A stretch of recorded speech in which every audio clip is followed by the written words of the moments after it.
Hello and welcome to Unacademy, a one-stop destination for the English medium civil services aspirants. Today I'm here with you with a very special session that is focused on the upcoming mains examination. A lot of students have been writing to me asking about important topics for international relations, internal security, especially those complex topics which are based on current developments. Because if you look at these two subjects, internal security and as well as international relations, under GS paper 3 and GS paper 2 respectively, these two subjects are very dynamic in nature. If you look at the previous question papers, the mains questions that have been asked from security and IR have been always dynamic, driven by current events and current developments. Some of these topics are very challenging, very complex for a student to understand. So that is why I thought, let me take a special session to cover some of the most important topics which are highly expected to appear in the upcoming mains examination. So today, we will be exploring a very interesting topic, New Age Warfare. Today, I'll break down the discussion into four separate discussions. We will talk about the emergence of drones in warfare and the emergence of cyber warfare.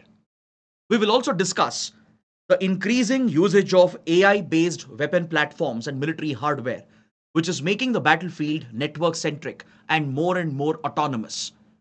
We will also discuss upcoming technologies such as quantum computing, how it can revolutionize the world of cryptography and as well as the world of military technology, and how quantum computing can be weaponized as well in the future.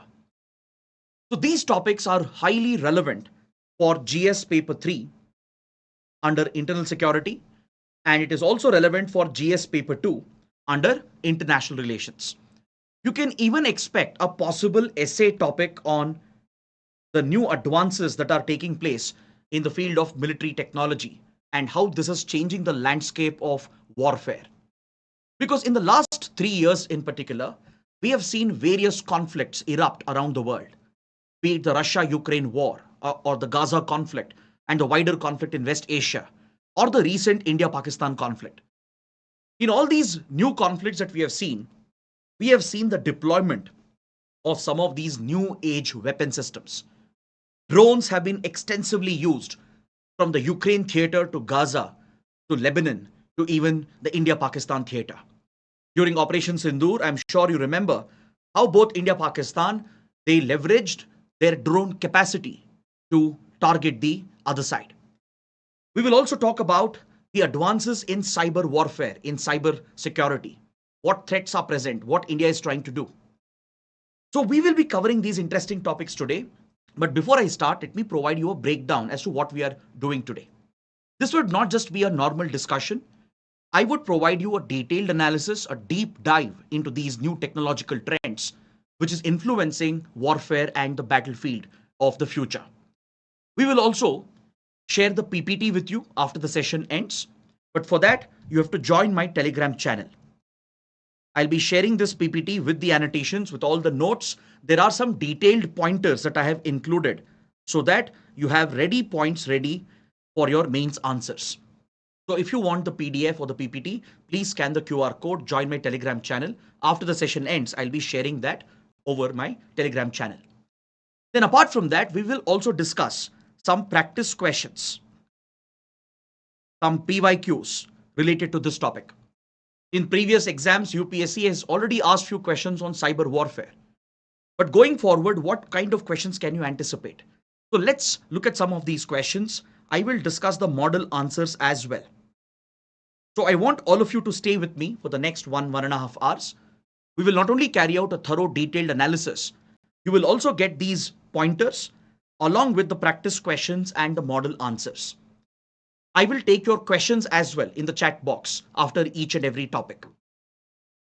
Then if you want more practice questions, because I'll be discussing one for each topic in the session, but apart from that, if you want more practice questions with some model answers, please join my Telegram channel. Tomorrow, I'll be giving you some ready notes for this topic so that you can rely on this.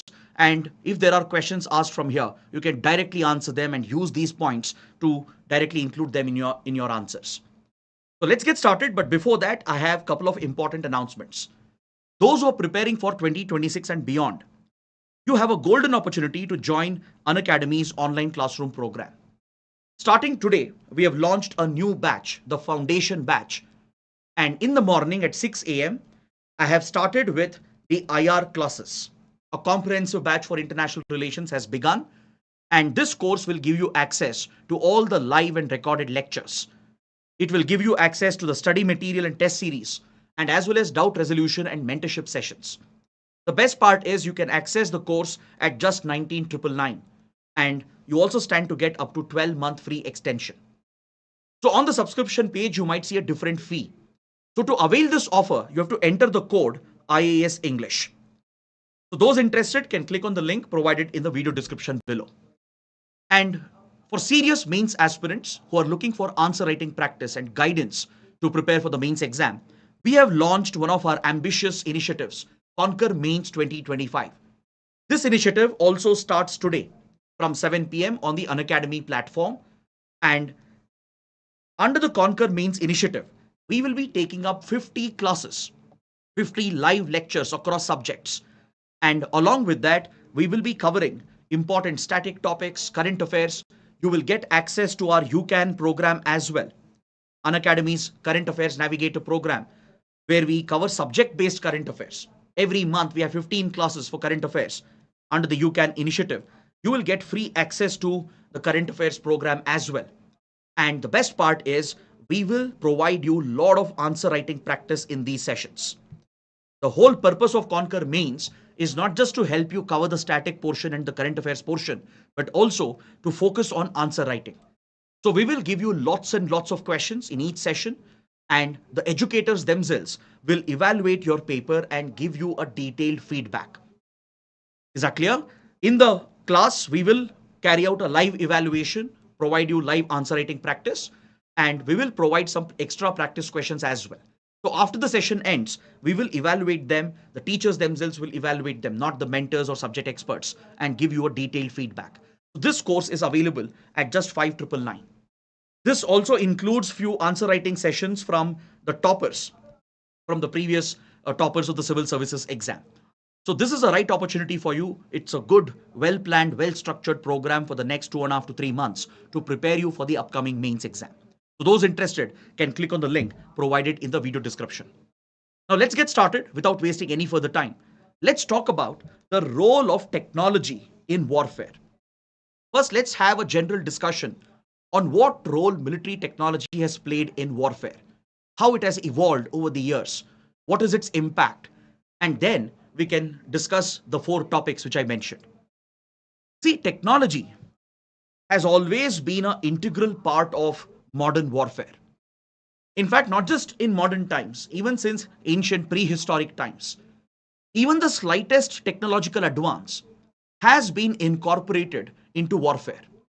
If you go back to primitive times, even if you go back to, let's say, agrarian societies, or if you go back to the very origin of the human civilization, you will see that different wars and conflicts between tribes, between different groups, they would be fought essentially with different weapons.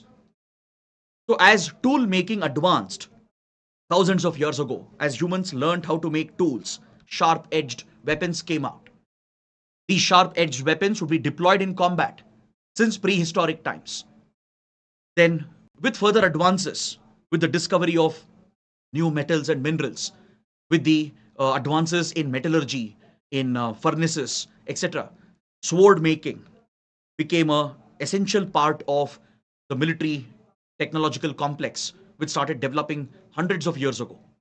Bows and arrows and swords would essentially dominate the battlefield, and those who essentially had access to these kind of weapons, those who had access to such technological advances, they would maintain military superiority over the adversary.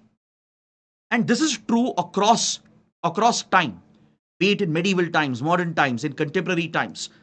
The one with technological superiority will define the course of the battle in the battlefield. So this reminds me of a very popular statement made by Frank Whittle. Frank Whittle was a British soldier and a military technology pioneer during the World War period. strike at high value targets in Pakistan, not just the terror targets, but even military infrastructure of Pakistan. This dominance of Indian armed forces was possible only and only because of India's technological superiority. The superior weapons in the arsenal of the Indian armed forces, the tactics that were employed, the network centric battlefield that was put into use, and the way in which drones and AI based systems were used in battle. That is what defined the success for India during Operation Sindoor. So, this has been true across times, across generations. Whenever there has been a big technological milestone, it has always been incorporated into the weapons industry, the defense industry, right? From swords and bows and arrows, we graduated towards guns with the development of gunpowder, rifles. Then came, let's say, the construction of formidable ships, naval flotillas, which would dominate the maritime theater, which had the capability to carry these heavy cannons, which could be used to decimate the enemy. This reminds me of the legendary battles that the Cholas fought against the Sri Vijaya Empire in today's Southeast Asia, and how the powerful, mighty Chola navy delivered a crushing defeat for the Sri Vijaya Empire near today's Indonesia.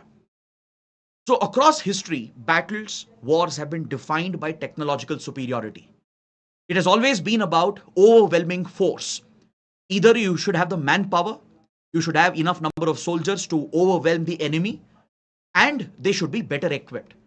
Even if you have a smaller armed force, if you're technologically superior, you can still overcome and even beat a superior adversary, a well equipped, well armed adversary, if you have technological dominance. There are many, many examples to prove this statement as well. So, every single technological milestone has always found its way towards the defense military industrial complex. Look at the development of, let's say, battle tanks, the development of artillery guns, how they change the face of conventional warfare. From large armies charging at each other, fighting with swords and spears and bows and arrows, to using guns, rockets, and artillery on the battlefield, firing heavy artillery from a distance, thereby giving a significant advantage against the opponent. Then came the era of aircrafts, the development of aircrafts, the deployment of aircraft into the battlefield during the World War era that would change the very nature of the battle. The development of submarines, the development of aircraft carriers. So, what I'm trying to say is that every technological change, every big leap in technology, right, even though it has a civilian application, it always finds its way into the military industrial complex as well. Weaponization of technology has been integral to human civilization. And the one who has control over these new technologies, they will dominate the battlefield. Thereby, they will dominate the world as well. And there is a very disturbing link that exists over here between wars, technology, and industrialization. I would like to remind you of the Industrial Revolution in Europe and how the Industrial Revolution was further powered in the early 1900s during the World War period. How the weapons industry complex further developed and generated enormous wealth for the capitalists, for the industry owners, for the factory owners, creating a nexus between wars and the capitalists. Even today, this is a very disturbing ethical dilemma that exists. How the military industrial complex stands to profit from advances in technology. They have a vested interest in furthering wars and conflicts, and this remains true even today.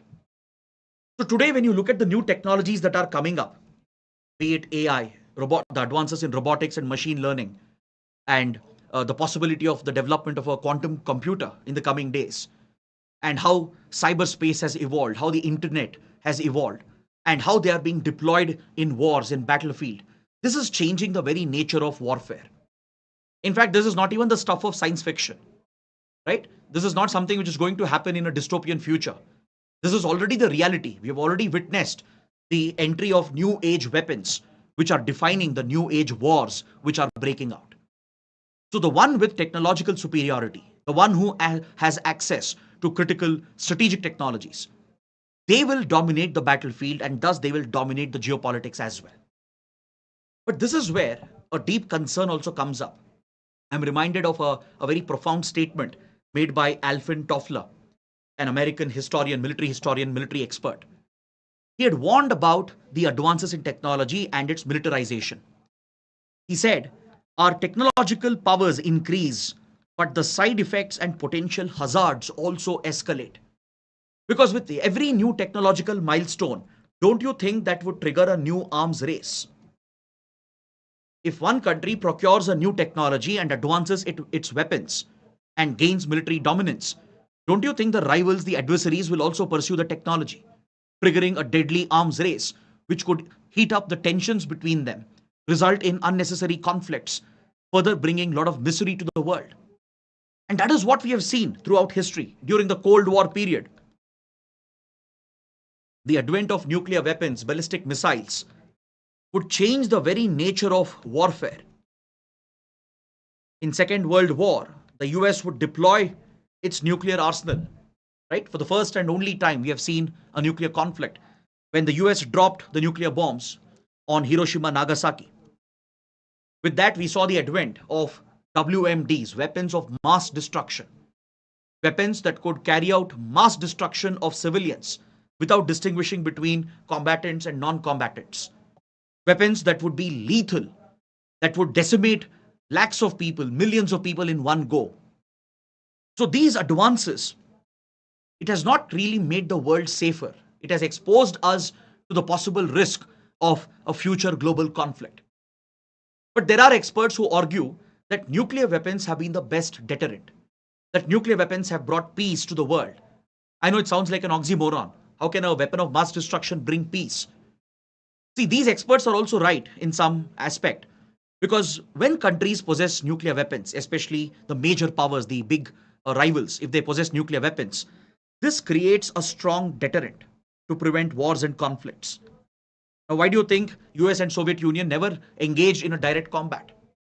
Even today, US and Russia have never fought a direct war with each other, despite their rivalries and tensions. Why? It's mainly because both are concerned about the nuclear arsenal of the other side. So nuclear weapons act as a deterrent, a strategic deterrent, preventing wars and conflicts. This is what we had thought about India-Pakistan as well. That both India-Pakistan possessing nuclear weapons will create a deterrent and essentially it could prevent wars and conflicts. But Pakistan's dependency on terrorism, Pakistan's practice of using terror against India as a weapon, has pushed India to use conventional military options to strike Pakistan repeatedly. After the Uri attacks, India carried out a precision surgical strike. After the Pulwama attacks in 2019, we carried out a one-off Balkot airstrike. But these were not deterrents enough. But following the Pahalgam attack, India has established a new normal, a new doctrine to deal with Pakistan-sponsored terrorism. Under the nuclear threshold, we have figured out a way to escalate the tensions with Pakistan and strike at legitimate targets, terror and military targets, and ensure that we fight this conventional war within the nuclear threshold without escalating or risking a bigger nuclear conflict. India has called the nuclear bluff of Pakistan. So despite Pakistan having nuclear weapons, it has not been a deterrent enough to end the tensions between India and Pakistan. This is mainly due to Pakistan's insistence on using terrorism against India. So that's why I do agree with some experts when they say that nuclear weapons have brought peace. They have actually prevented wars. They have brought more stability. That's why you don't see a major global conflict after the Second World War, because they do have a deterrent effect. But however, the concern is that with newer technologies which are coming up, the deadly arms race that it triggers, especially the infusion of AI into weapon systems, into nuclear command control systems, and the way in which AI tools, cyber weapons, and quantum weaponization could disrupt the security architecture in the future, this creates new threats that we are not aware of, new threats that we are not used to, threats we haven't anticipated. So today, countries are rushing towards procuring these critical emerging technologies. The battlefield landscape has already changed in front of your eyes, even before you could realize that. Today, there are autonomous weapons being deployed in the battlefield, weapons that think for themselves, that decide for themselves without any human intervention, weapons that launch strikes without any human involvement. So this raises deep legal, ethical, and diplomatic questions as well. So that is what we are trying to address in today's session. We will focus on all these aspects. We will talk about the critical emerging technologies, the technological aspect, how it is revolutionizing warfare. We will discuss the ethical dimensions and as well as have a discussion from a legal diplomatic perspective. So I hope you guys are ready. So with this introduction, let's begin with introduction for critical emerging technologies. The UPSC will ask questions on these lines. There might be a question on the role of military technology in warfare. That's why I gave you a general introduction, which you can try to use in your essay papers as well. There could be a question on critical emerging technologies, the new age technologies, which are finding its way into the defense industry. So when I say critical emerging technologies, I'm referring to the advances in artificial intelligence, the advances in the cyberspace, the computing systems which are coming up, or the new form of communication tools which are coming up, the communication standards and protocols which are being designed, the rollout of 5G, 6G networks, which makes high speed data transmission possible. Right? This is changing the very nature of warfare today. See, the world has entered the fourth stage of the industrial revolution. We are in the fourth stage of the industrial revolution. If the first stage of industrial revolution was driven by steam and steam engines, the second stage of the industrial revolution was driven by electricity, which automated our factories and industries. That led to the mass production of weapons as well, right? Using those assembly lines during the World War period, these powered factories and industries started mass producing weapon systems. And that is what fueled the world wars, both World War I and World War II. Then came the third industrial revolution, the advances in computing, in internet communication, which has brought out new forms of threats. The threats you see on the internet, the cyber threats, the cyber wars that you have heard about, the threats on social media, the security challenges created by internet platforms. That is the new age of threat that we have dealt with. And now we are entering the fourth stage of this industrial revolution, which is now powered by AI, powered by critical emerging technologies like 6G, 5G networks, powered by quantum computing and advances in semiconductors, advances in electronics. These new technologies, they have enormous civilian application as well. They can create enormous opportunities for economic growth, for job creation. But at the same time, these technologies will lead to weaponization. As I told you earlier, every technological milestone will lead to significant improvement in weapons as well. The military industrial complex will be pioneering those technologies. It will absorb those technologies and lead to the development of new weapon systems. And there is a vested interest to push for more conflicts and aggression as it profits, as it results in monetary benefits as well to the military industrial complex. So today, in the world of critical emerging technologies, it is not your traditional defense companies which are at the forefront. It is your tech companies, the big data, big tech companies, be it the likes of Microsoft, Apple, Google. They own massive quantities of data. They have so much data, so they can use that to train their large language models. They can develop self thinking, self decision making autonomous systems, which can have numerous civilian applications, like the development of an autonomous driving vehicle. But the same technologies could be deployed, and they've already been deployed into military hardware as well, where today weapon systems have been automated. You have autonomous weapons which are being used in the battlefield. So we are witnessing the emergence and rise of hybrid warfare and gray zone warfare tactics. What do you mean by hybrid warfare? Hybrid warfare employs a mix of conventional and non conventional methods. So, when I say conventional method of warfare, I am referring to traditional armed forces, using the traditional forces such as the army, navy, air force to fight a traditional battle. But when you employ a mix of unconventional or non conventional options, such as using drones in the battlefield, deploying drones for intelligence gathering or for precision surgical strikes, or sending drones on a suicide mission, a kamikaze mission. So, this has a high value impact. You can strike high value targets with greater ease, which was not possible before. More importantly, the automation which is being brought in through drones and AI, it is reducing the risk of human cost. You need not get your soldiers involved in the battlefield directly. Physically, you can protect your soldiers who can operate these automated systems and network systems sitting far away from the battlefield and use these new age weapons to target the enemy. So the human cost will significantly reduce, which can be good as well, as it minimizes the risk to the lives of our soldiers. But at the same time, it could desensitize us to the cost of war. When the human cost of war goes down, right, there is nothing holding back from using large scale force, destructive, lethal force, because you're not going to take the same amount of losses on your side when automated systems, automated weapons are being used. So we are witnessing the rise of a new era of hybrid warfare, which employs a mix of conventional, unconventional tactics. Now, this combined with cyber warfare, combined with covert proxy war, this will change the very nature of geopolitics and the security situation itself around the world. Many countries are resorting to gray zone tactics, gray zone warfare tactics. Have you heard of the term gray zone? China has been pioneering gray zone tactics. Even other big powers, they are pioneering gray zone tactics. What is gray zone warfare? In gray zone warfare, you don't actually attack the enemy.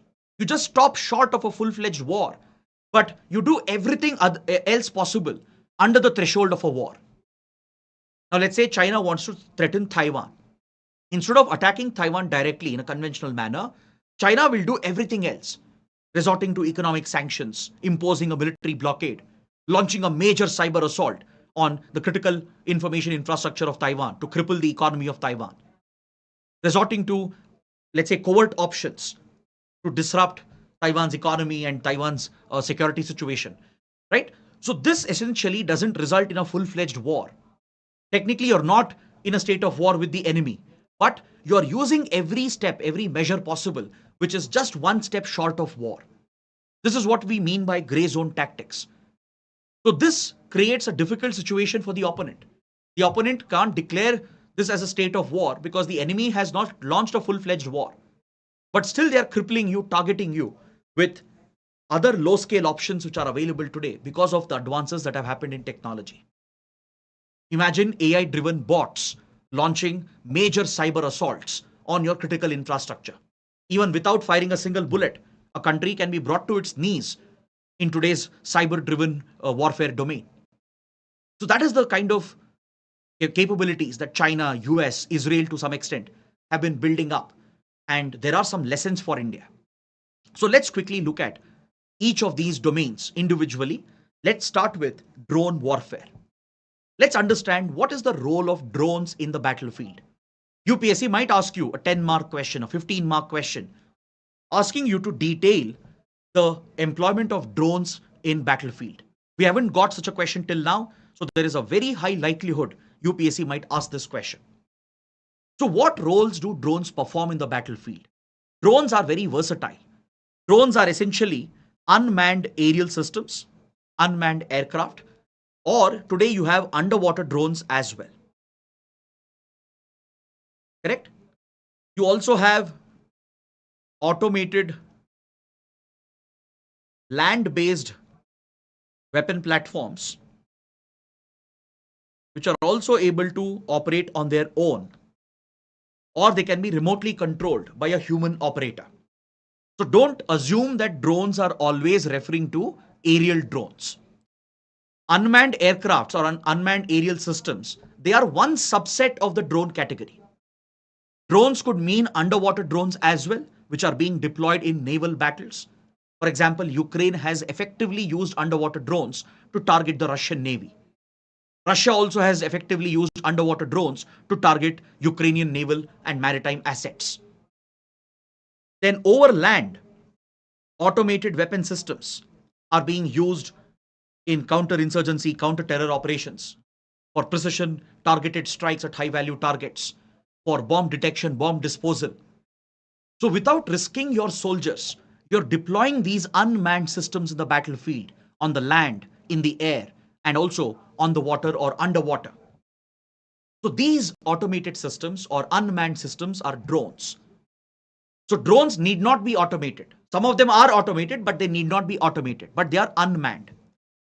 So any unmanned weapon system deployed in the air, underwater, or even on land can be referred to as a drone. So drones are primarily used for ISR. What is ISR? Intelligence, surveillance, reconnaissance. To collect information, to collect classified information, to monitor the movement of the enemy, to monitor the deployment of enemy troops, to identify high value targets, to carry out constant surveillance of enemy installations, to pick out their air bases, their command control centers, to identify the location of their air defense systems, to identify the location of their radars, etc. Drones are effectively deployed in the battlefield, particularly unmanned aerial systems. They have very long endurance. They can fly for many, many hours, even up to 24 hours or beyond. And they can be deployed very high in altitude or somewhere in the middle altitude, thereby avoiding radar detection by the enemy. So you can place these high altitude, medium altitude, long endurance drones in enemy airspace without any detection for several hours and pick out the targets that you're looking for. It could be a terrorist camp, it could be the command control station or the radar location or the air defense location. You can pick them out, and ISR missions are very critical, and drones are primarily employed over here. Usually, these are unarmed drones, they don't carry weapons or explosives. They will contain a data link. They will be linked with GPS satellites for navigation and data transmission. They will also have high resolution optical cameras and thermal imaging systems as well to capture high resolution images and provide a live feed. And they'll be enabled with a GPS satellite based data link for navigation and as well as data transmission. So they will record live videos, take live pictures, relay them back in real time to the command headquarters. So this helps in planning your military operations, and India deployed them extensively during Operation Sindoor. Prior to India launching these targeted strikes on terrorist camps, there have been reports that India deployed drones on ISR missions across Pakistani airspace without Pakistani detection to specifically pick out the terror camps and the targets in real time. And later we use those locations and the intelligence to carry out precision strikes. So deploying drones for ISR missions is one of the primary roles that drones are playing in warfare today. Apart from that, drones can play a role in target acquisition, especially when you're launching guided missiles at the target. When you're deploying precision guided missiles like India did, right? India reportedly hit the terror camps on 7th of May using the Scalp cruise missiles and the Hammer guided bombs. So when you are looking to guide the projectile towards a specific target, towards a specific building, you need constant surveillance and real-time target acquisition. The exact coordinates has to be picked out, and drones play a big role in target acquisition. They acquire the target, relay the coordinates to the command control system and to the weapon which has been already fired. So even mid-air, the projectile that you have launched, its course can be corrected. If there is any change in the location of the target, let's say the target is a mobile target. Let's say you're trying to hit a truck which is carrying a group of terrorists. The truck is on the move. So obviously you can't rely on outdated intelligence to strike the truck specifically because it is mobile, it is moving on the road. So you would need a drone, you need eyes in the sky, a bird in the sky, constantly keeping an eye on the target and acquiring the location of the target, the exact coordinates, relaying that in real time to the missile that you have launched. And mid-course, the missile can make corrections and it can exactly hit the target with deadly precision and accuracy. So target acquisition is a significant role that is played by drones today. Then drones can be used to launch precision strikes at high value targets. Drones today, they come in the armed variant. They carry either missiles which are placed on board. If you look at the Predator Reaper drones of the US, the MQ-9B series of drones, these are some of the most sophisticated armed drones in the world. It's almost like a fighter jet without a fighter pilot. They can fly at high altitudes, evade radar detection, breach enemy airspace, pick out the target, and launch these targeted missiles with deadly precision. The US has successfully used such armed drones, the Predators and Reapers, across South Asia, Middle East region to target terror camps and terror targets in Pakistan, Afghanistan, in Yemen, in Iraq and Syria. When the US was fighting Al Qaeda, Islamic State, etc., it has carried out precision strikes against high value terrorists using these armed drones. Drones can even carry high grade explosives which can be dropped on the target. You need not deploy a high value drone like the American Predator or Reaper, which is a multi-million dollar platform. You can even use the cheap commercially available drones today in the market, such as the quadcopters, the toy drones which are available. So when I say drone warfare, don't assume that we are referring only to the expensive and the larger drones, which are mainly used in such combat. Drone warfare today has evolved to such an extent that even commercially available drones can be rigged. It can be fitted with explosives, grenades, and you can deploy these toy drones as well over a target, drop the grenade or the explosive, causing a targeted strike. And these drones are also remotely operated. They will have live camera feed. They will be guided by GPS linked navigation as well. So you can precisely navigate these small drones. You have something called micro drones as well. You can precisely navigate them to the right location and you can drop the ammunition. Today we have something called as loitering munition. Usually these are types of drones which are designed to reach the target site and loiter over the target. They can basically glide around the target, spend some time near the target site, pick out the exact target location and then drop the ammunition. India deployed loitering munition during Operation Sindoor. When we hit the terror camps and Pakistani military infrastructure from 7th to 10th of May, loitering munition was deployed repeatedly by India to carry out precision strikes against Pakistani targets. Then we also have something known as kamikaze drones. Kamikaze is a Japanese word for suicide. So these are drones which are designed, equipped for a suicide mission, a one-way mission. They go and they strike into the target themselves, which means the drone itself will get destroyed. It will get blown into pieces, but it will also detonate the explosives it is carrying on board, causing significant damage to the target. So kamikaze drones have become the go-to option in today's battlefield, especially smaller quadcopters and toy drones, which are cheaper as well. They are being retrofitted with grenades and explosives and bombs. They can even carry a remotely operated gun and they have been used in the battlefield very effectively. Russia, Ukraine are classic examples. Over the last 3 years, both Russia and Ukraine have deployed such kamikaze drones, armed drones, to target each other. Israel has been a pioneer in drone warfare.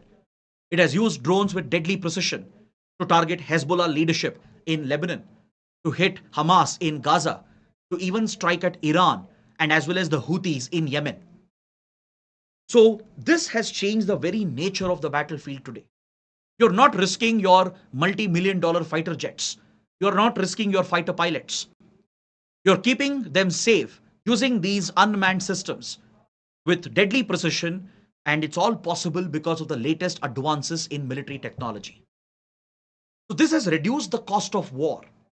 In terms of money, it might still be expensive, but in terms of human cost, the cost has gone down, thereby making wars more likely, thereby pushing countries to take a bigger risk. And this could lead to a new arms race, and it could result in a much bigger escalation, which could turn into a full blown out war. Drones are also used for electronic warfare. Drones can carry a payload of electronic systems, essentially to jam the enemy communication. You can intercept enemy radars. You can deceive enemy radars by creating false decoys and false radar signatures to deceive the enemy air defense. Or you can jam enemy communication between the command center and the forward operating bases and the aircraft which are in the air. So electronic warfare equipment can be deployed as a payload on drones to engage in electronic warfare. And today's battlefield is defined by electronic jamming. India again employed this with great precision during Operation Sindoor. We managed to deceive Pakistani AWOCS. Reports indicate we even took down a Pakistani AWOCS system. Plus, we have deceived Pakistani radar systems as well, created decoy targets, decoy radar signatures by masking the actual fighter jets. And electronic warfare has become integral. It has always been integral to warfare, and drones are making it easier. Because even if they get hit, you have nothing to lose. You're going to lose a slightly cheaper drone, which is still tolerable. Drones are used for logistics. You can basically supply your troops which are deployed in forward areas, even in difficult areas which are hard to reach, in mountainous areas, in high altitude regions. Drones can be easily sent to deploy weapons, to provide supplies to the troops. Countries like Pakistan, they have been using drones, especially quadcopters and commercially available toy drones. They have been using it to supply logistics to terrorists on the Indian side. I'm sure you would have heard that Pakistan has been smuggling drugs, arms, and weapons, and even money, and dropping them on the Indian side in Punjab, Rajasthan, in Jammu and Kashmir. And it is trying to back the terror modules which are operating in India. So, logistics delivery is another role of drones in warfare. Either you can use it to supply your own troops, the enemy will also use it to supply logistics to non state actors like terrorist groups. Because drones can easily fly across the border, avoiding radar detection. They can quickly drop the payload. It could be a consignment of drugs, a large consignment of arms and weapons, or even a consignment of money, which can be dropped and that would be picked up by their operatives, their intelligence operatives, or by the terrorists who are being sponsored by them. Drones are also used for target practice during training, during military exercises. In fact, there are few specific target practice drones which are developed. India's DRDO has developed few drones mainly for target practice when you're training your fighter pilots, right? Or when you want to test your missile systems. You need a mock target, and drones can be used because these are unmanned systems. You can deploy them as targets, and you try to simulate a warfare, a battlefield situation to train your armed forces as well. So these are the different roles that drones are playing today in warfare. This tells you that drones are very versatile. The uniqueness of a drone, the very design, the very model of a drone is such that it has some versatile features, very unique features. You can use it for intelligence gathering. You can use it for target acquisition. You can use it for targeted precision strikes. You can use it to provide logistical support, electronic warfare, or even to train your armed forces. Now, what are the advantages of drone in warfare? What kind of advantages will accrue to the user of drones? Why are drones being deployed on such a massive scale? Because see, drones offer some unique advantages. As I told you, drones often have a very low radar signature. Drones are often very smaller in size compared to large fighter jets and aircraft, right? So even on radars, the signature they leave is very small. And today there are drones with inbuilt stealth features. The physical design is such that the material which is used, right, the paint and the metal and the coating which is provided, it can essentially absorb the radar signature and ensure that very minimal radar signature is left behind. Or they can fly very low to the surface of the ground, very close to the surface of the ground and evade radar coverage. Or they fly very high in altitude to completely avoid radar detection. So drones are stealthy, very stealthy. They are smaller in size, and especially if you deploy micro drones, quadcopters, toy drones, they are almost impossible to detect. So using drones is an advantage. You can easily breach enemy air defense, breach the radar coverage, ensure you don't get detected, and enter the enemy airspace with quite ease. Then I was talking about loitering munition. This is another significant advantage. Loitering munition gives you the time to verify your target, to confirm whether the target is at the location, and then launch the attack. And if at all you want to abort the attack, you can take a last minute decision as well, right? The drone would have reached the target site. It would be loitering around the target. Once you identify the target, confirm the identity and the verification of the target, you can launch the strike. Or else if you want to abort at the last minute, you can still abort, call off the mission at the last minute, and loitering munition gives that advantage. Few years ago, when let's say rockets or missiles were fired, once it would be fired, there was no way to recall them. Usually, there would not be an option to defuse them mid flight. But now, with loitering munition, you can take your time, watch the target, pick out the target, verify as well, then launch a strike or even decide to abort the strike. Then, precision strikes have become easier, possible. With GPS guided, satellite navigation based drones, you can hit desired targets with great precision, thus reducing collateral damage. Without harming civilians, minimizing the civilian casualties, you can strike only legitimate military targets and terror targets. That's what India did when we struck the terror headquarters of Jaish-e-Mohammed at Bhavalpur. It's a populated city, a densely populated area. We managed to strike that specific madrasa, the mosque, which was serving as a recruitment center for Jaish-e-Mohammed. And the attack by India caused minimal damage to the nearby buildings, only causing damage to that mosque, which was the target of the attack. Such precision strikes will give us more options when we are trying to target legitimate targets on enemy soil. Then the deployment of swarm drones, which Pakistan did, and India also employed the same tactic, where you deploy hundreds and hundreds of smaller drones. You deploy these smaller toy drones and quadcopters, and they all fly in a formation. They all speak to each other. They're all connected to a single network, right? You can even pre-program them, or you can create a AI algorithm which will automate the flying route, and you can fly the swarm drones towards a target to overwhelm the enemy.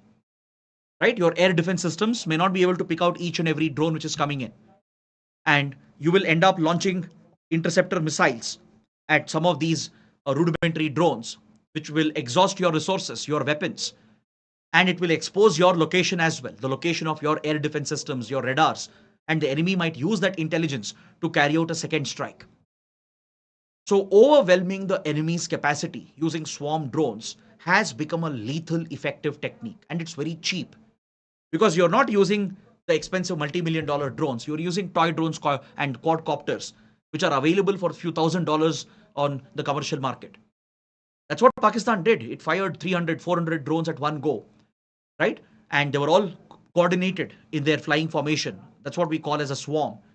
The whole idea was to overwhelm the Indian air defense, to draw out the Indian radars and air defense systems, push India to exhaust its air defense missiles, and identify the location as well of our air defense sites, and then launch a second strike on them. So that is what drones can do. This is also a type of psychological warfare, psy-war. Imagine when you hear news reports of hundreds of drones coming from across the border, aimed at targets in our country. Naturally, you will be scared, especially if you're in that border area, right? You feel scared because you hear the drones flying around you. They are basically zooming past cities and towns. And this has a huge psychological effect. It could undermine the enemy. It could create panic. It could bring a lot of pressure on the government and the armed forces as well. So there is a psychological impact as well when such large drone formations are deployed. Though they may not carry out much damage, right? Not all of them will be armed with explosives. Even if they are armed, the damage they cause is very minimal. But still, the very fact that hundreds of drones have breached our airspace, zooming past cities and towns, it's a very scary thought. And this has a psychological impact during war. And more importantly, as I told you, most drones are cheap, very effective. They achieve the objective at a cheaper cost. Instead of risking your fighter pilots, instead of risking missiles and fighter jets, which cost millions and millions of dollars, you can use these cheaper variants and cheaper options with more precision, effective strikes on the ground. So that is why drones are today dominating the battlefield. So the question is, where does India stand in this regard? Is India prepared for a drone warfare? What is our capability? So let's take a quick look, a quick assessment of India's position when it comes to drones in the battlefield. See, India has some of the most advanced imported drones in its arsenal. I'll give you the list as well. We have procured from Israel. Israel is a pioneer in drone technology. We have procured the Heron, the Searcher, and also the Harpy and Harop drones. which are in service. The Heron and Searcher drones are mainly used for ISR missions. Heron and Searcher are not armed drones. They don't carry weapons or explosives. They're meant only for surveillance, reconnaissance, intelligence gathering. Whereas the Harpy, Harop drones that we have procured, these are armed variants. It is a type of loitering munition, and you can even send them on a kamikaze mission, on a suicide mission to strike the target. So these are some of the key drone systems that we have procured from Israel. Then from United States, we have recently signed a deal to procure the MQ-9B Reaper for the Indian Navy, and as well as for a few for Indian Air Force and Indian Army. Primarily, they'll be used by Indian Navy for maritime surveillance, to carry out surveillance across the Indian Ocean region to identify the threats and targets. They can engage in anti-submarine warfare as well. So we are procuring the MQ-9B Reapers. These are armed drones that we are procuring from the US. So India has some of the most advanced drone systems in that regard. We also have few indigenous variants which are indigenously developed, such as the Rustum, which reportedly was deployed during Operation Sindoor. We have Rustum 1 and 2. Then we also have the Nagastra, which is an indigenously developed loitering munition, which has been pioneered by India's defense industry with involvement from private defense startups. Now, this is a new breakthrough for India. It's no longer just DRDO and government public sector companies which are pioneering defense technology.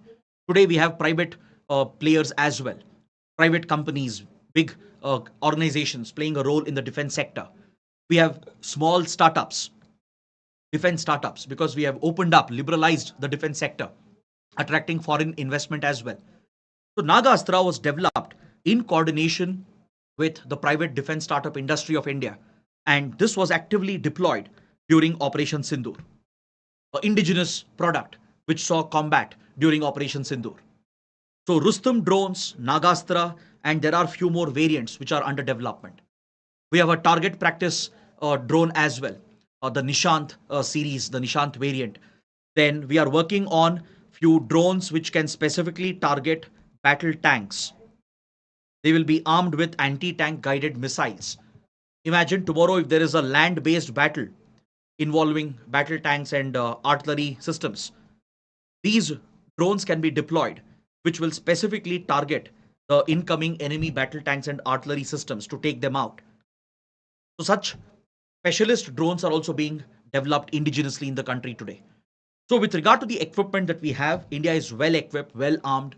We have a good mix of high grade foreign drones from Israel and US, and as well as few indigenous products. Now coming to India's preparedness to counter such a large scale drone attack, what we saw during Operation Sindoor was a testament to India's air defense capabilities. This again establishes the technological supremacy of India. Without that technological superiority, India could not have dominated over Pakistan during Operation Sindoor. So that is the whole point I'm trying to make in this session. So India has set up an integrated counter UAS grid, counter unmanned aerial systems grid, that combines the air defense systems of Indian Air Force, the Indian Army, and as well as the Navy to an extent.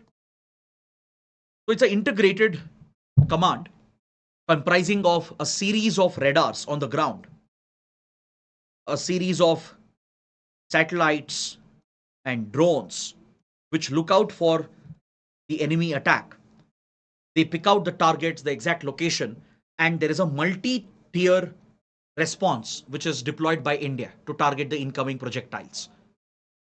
So in the long range and high altitude interception, we have the S-400, the Triumph missile system, which we have procured from Russia, which is considered to be one of the most advanced air defense systems in the world.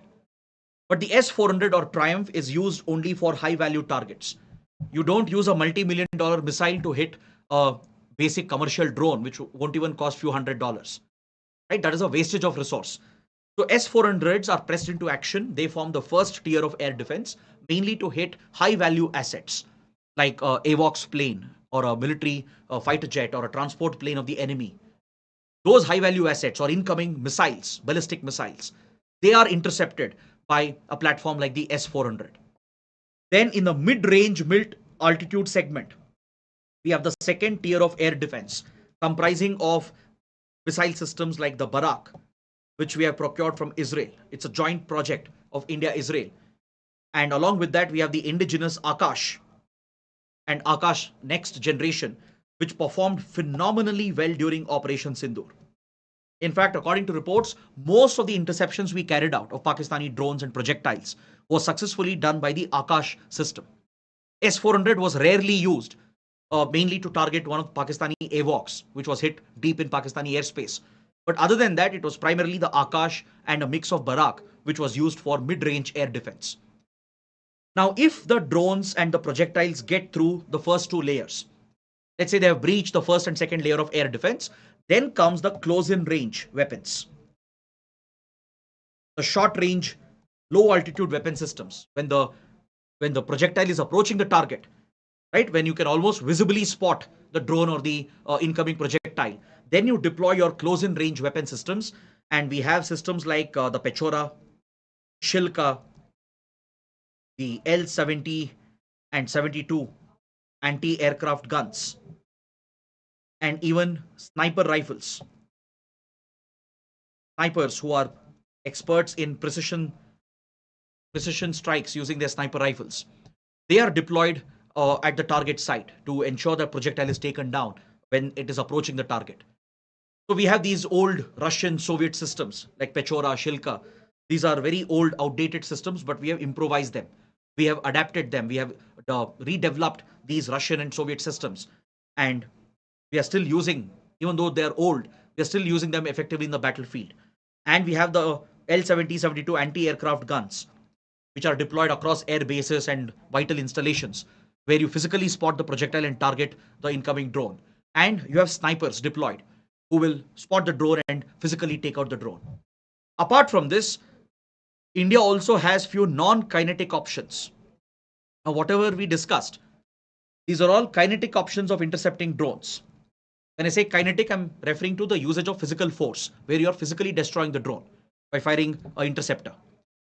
When non-kinetic options are used, it includes a mix of electronic, GPS spoofing or jamming equipment, along with cyber interception.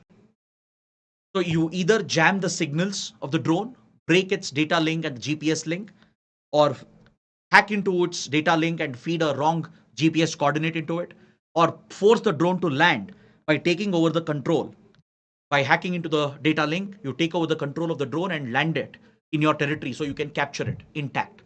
So these non-kinetic options are also available with India, and they were deployed as well during Operation Sindoor. So this is what you should be familiar with.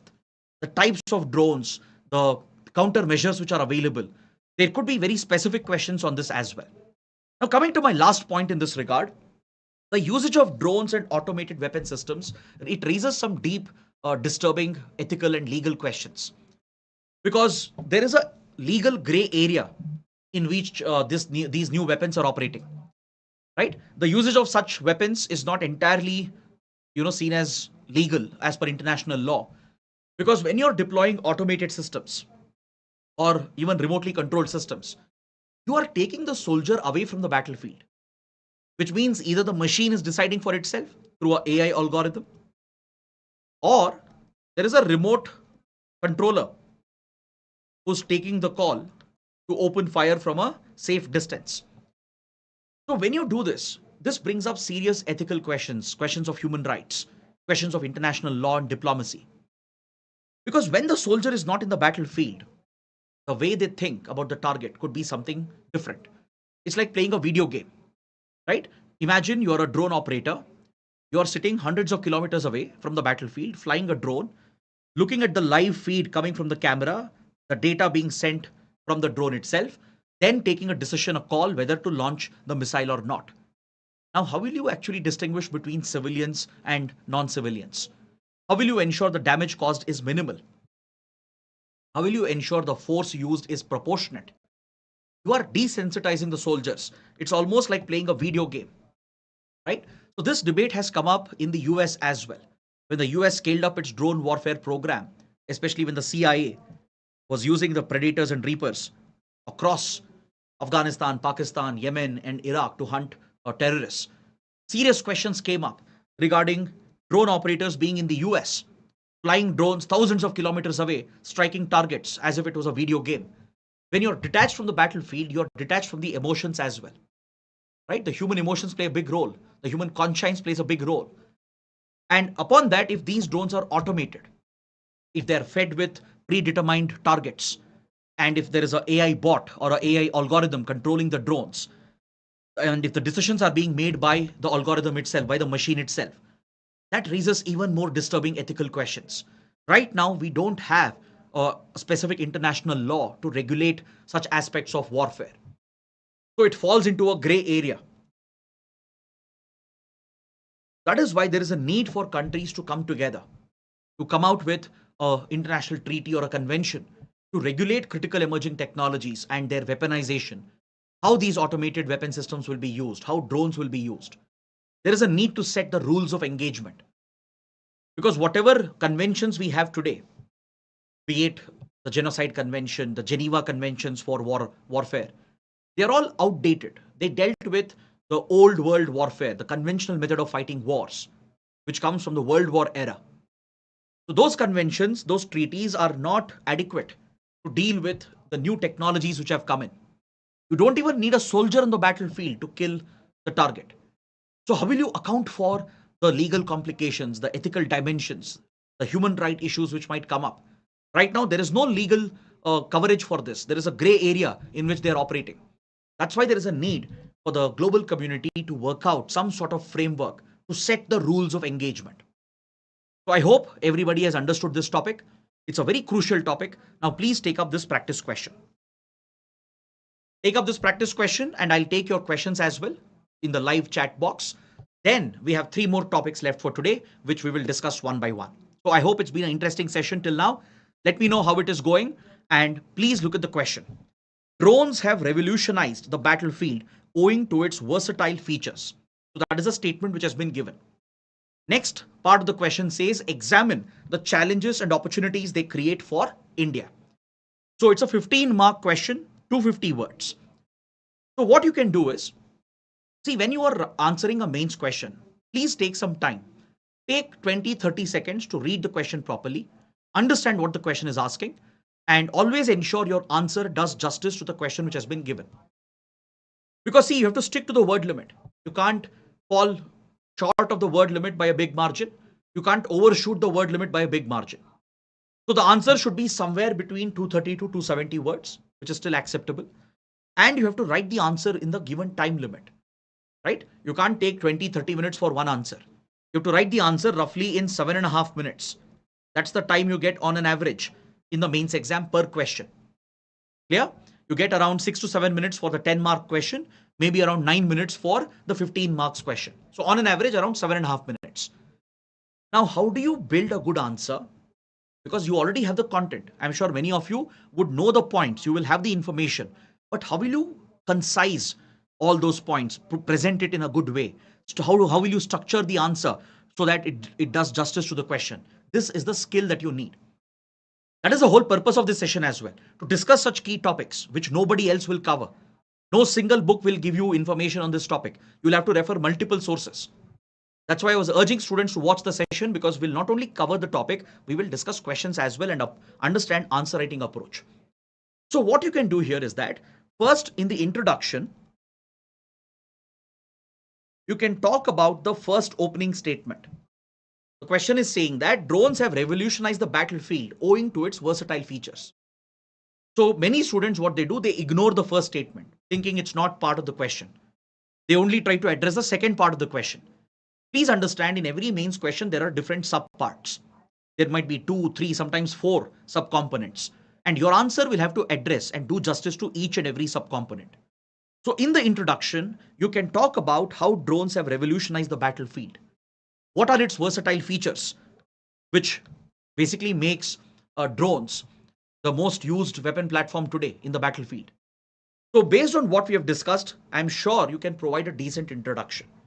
Maybe in one paragraph, you can explain some of the standout features of drones, right? How they are cheaper, how they reduce the human cost of warfare, and you can discuss about how they can evade radar detection, provide with the stealth advantage, they can be used for precision targeting.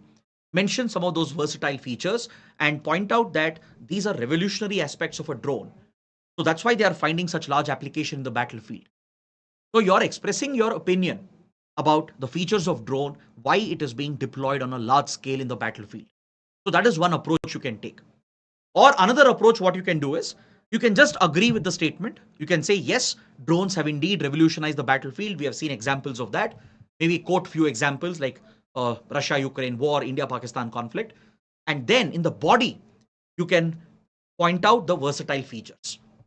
In the body of the answer, there you can give out the versatile features in a bullet point format.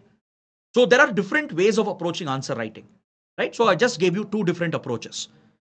Then what you can do, you can talk about the challenges and opportunities that drones are creating for India. So in the body, you discuss the threats. You talk about how Pakistan deployed swarm drones against India, firing hundreds of projectiles during Operation Sindoor. Talk about Pakistan using drones to deliver logistics, to basically smuggle and traffic drugs and weapons and money into the hands of terrorists to fuel terrorism against India. You can talk about the Chinese use of drones, how China is a master in drone technology, how it can threaten India in the Himalayan region or across the Indian Ocean region. So mention few challenges over there. Talk about the lack of advanced indigenous technology in India. Though we have few indigenous drones, which we discussed, we still have not become pioneers in drone technology like Israel or US. You can point out we still have some import dependency when it comes to high grade military grade drones. Though we have the small grade drones, we don't have the high grade military drones and we depend entirely on US and Israel. So you can mention all these as challenges. Then talk about the opportunities. Discuss how drones have changed the battlefield for India. How India delivered precision strikes using loitering munition, kamikaze drones. How we employed drones in Operation Sindoor for ISR missions to pick out the targets, acquire the target, and strike the target. So discuss that, mention these examples, and also point out this is a great opportunity for India's defense industry, the indigenous industry. Point out the contribution of India's defense startups in developing Nagastra, which has been inducted into the army. It was used in Operation Sindoor. So you have to give as many examples as possible from current events, from recent developments. So this will complete the body. Now conclude your answer. In the conclusion, you can say drones have indeed revolutionized the battlefield. So there are these types of challenges and opportunities for India. So India will have to scale up its preparedness, invest more in research and development, innovation, develop new technologies. And you can stress here, you can bring out the assessment. The ones who have technological superiority in the battlefield, they will dominate the battlefield. So essentially, you're maintaining a logical flow of thought. Right from introduction to conclusion, your view did not change. You did not contradict yourself. Even in the introduction, you said drones have, yes, revolutionized the battlefield. India is also gearing up for the challenges and opportunities. The conclusion also says pretty much the same, right? And you can also reinstate in the conclusion that technological superiority is essential for military dominance in warfare. If you're aware of any popular quotes, you can mention that. You can point out how advances in technology will always give an advantage to the ones who possess the technology in warfare. That is a good conclusion because you're essentially urging India to leap forward in its technological progress. Without technological progress, we can't retain this decisive edge that we have over Pakistan. And we still have a lot of catching up to do with China. Right? When you compare India, China, it's a different game altogether. With India, Pakistan, we definitely have technological dominance over Pakistan. But that's not the case with China. China has a technological superiority. So you need to talk about the Chinese angle as well. So don't restrict your answer just to India, Pakistan, and the recent drone for warfare. Widen the perspective. Bring in China as well. Point out there are serious challenges for India. China is miles ahead in drone technology. This is where we have to catch up with China. So this will make your answer more balanced, right? So I hope this is clearly understood. Now please take up this practice question, write the answers, And please post the answers as well in the comment section. Now let's see if you have any questions, any doubts. Kennedy is asking, sir, this means we need to write disadvantages in the body, not just disadvantages. Talk about the core part of the question in the body. The core part of this question is opportunities and challenges for India from drone warfare. So in the body, you'll discuss both the opportunities available for India, the challenges present for India. So both will be discussed in the body, not only disadvantages. Roger is asking, sir, how can supply chain affect drones for defense manufacturing for India? That's a very good question, Roger. See, when you develop these key defense technologies, the new age military weapons, there are certain raw materials which are absolutely necessary for manufacturing semiconductor chips, right? You need certain minerals, certain metals, rare earth elements. Then to produce certain types of alloys which are used in defense and aerospace industry, you need access to certain raw materials. To produce certain weapon systems, you need critical strategic minerals like lithium, copper, cobalt, etc. Apart from that, you need certain components which may not be readily available with India. So import dependency becomes a weakness. In fact, you can mention this under the challenges. The challenge for India's indigenous defense industry is that we still have a lot of import dependency, even for basic raw materials, especially critical metals, strategic minerals, rare earth elements, etc. And even for key components. We are dependent on global supply chains. We are dependent on foreign suppliers. And some of these supply chains are controlled by China. So this is a strategic disadvantage for India. So this is where we have to become more self-reliant. We have to become more independent. So you can bring in this argument as well. So that's a very good point, Roger. Ankit Kumar is asking, are these topics, will it be enough for science and tech as well? A part of it will be enough for science and tech. But these topics that I'm discussing today, they are primarily for internal security and for international relations. Nitin says China already changed the rule to export rare earth elements, primarily exports of permanent magnets. See, when countries control some of the key minerals and metals and raw materials and components, they restrict the trade as well. Both US and China are doing it. They're restricting the trade, the export of critical technologies. That's also one more reason why India should become self-reliant. We should not depend either on China, either on US, or even on countries like Israel. We have to become more independent. Siddharth is asking, do these have potential to come in UP PCS exam? Yes, possible. But the standard of discussion that we are having is mainly for UPSC civil services exam.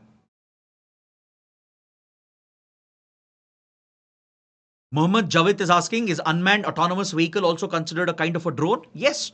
As I said, a drone system is any type of unmanned military vehicle. It could be an aircraft, it could be an underwater drone, it could be even autonomous vessels and transport vessels which are used on land. So it could be anything. So don't assume drones are just aircrafts. All right. Now let's move on to the next topic. Let's talk about cyber warfare. What's happening in the cyber domain? What are the new threats which are emerging? And what are the technological changes that creates threat for the global community and especially for India? How is India trying to cope with cyber warfare? So let's have a quick discussion on this.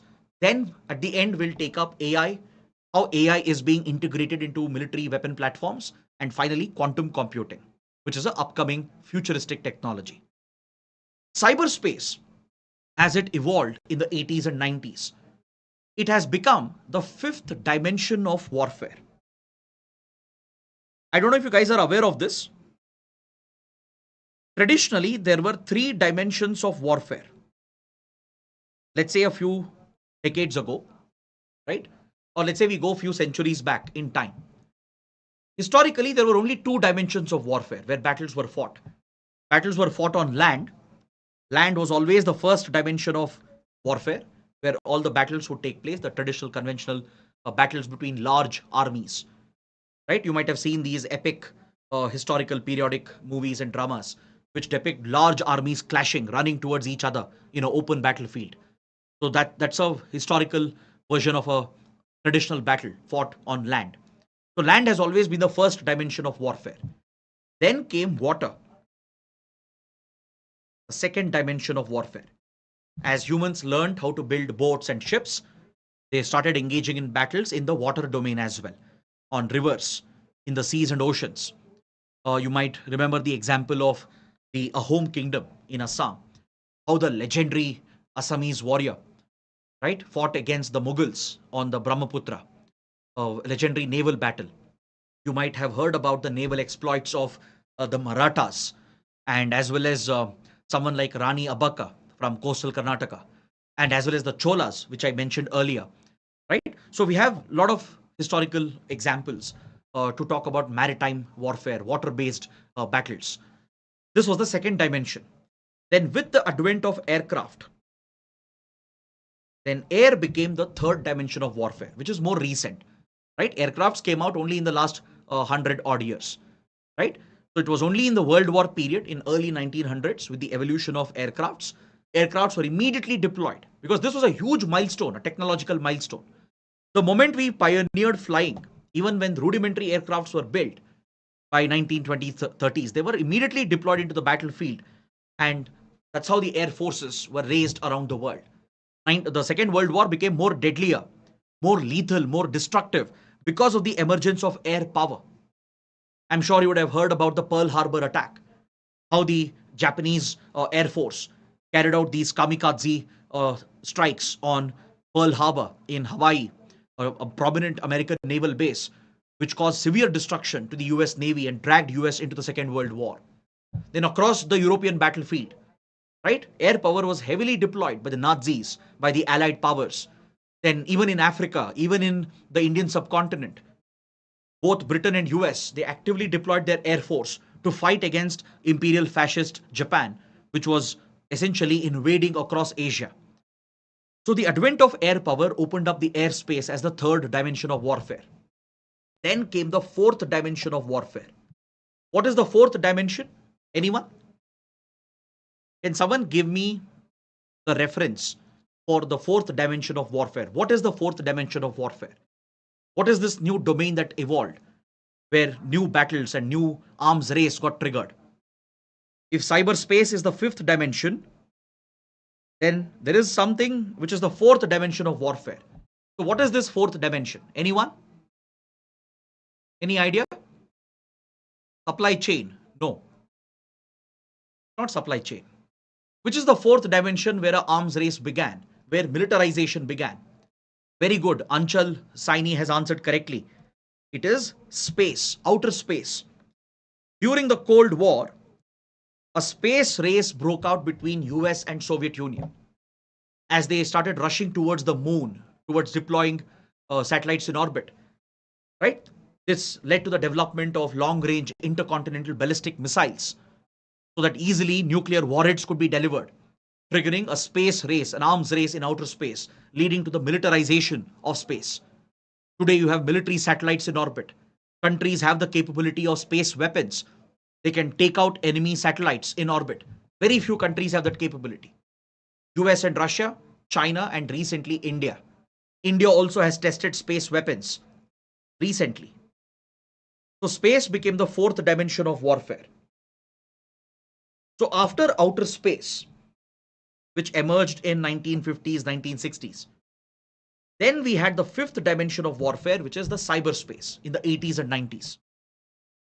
With advances in computers, communication technology, and the evolution of the internet, right? Cyber domain, which was primarily meant for civilian purpose, it eventually acquired a military purpose as well.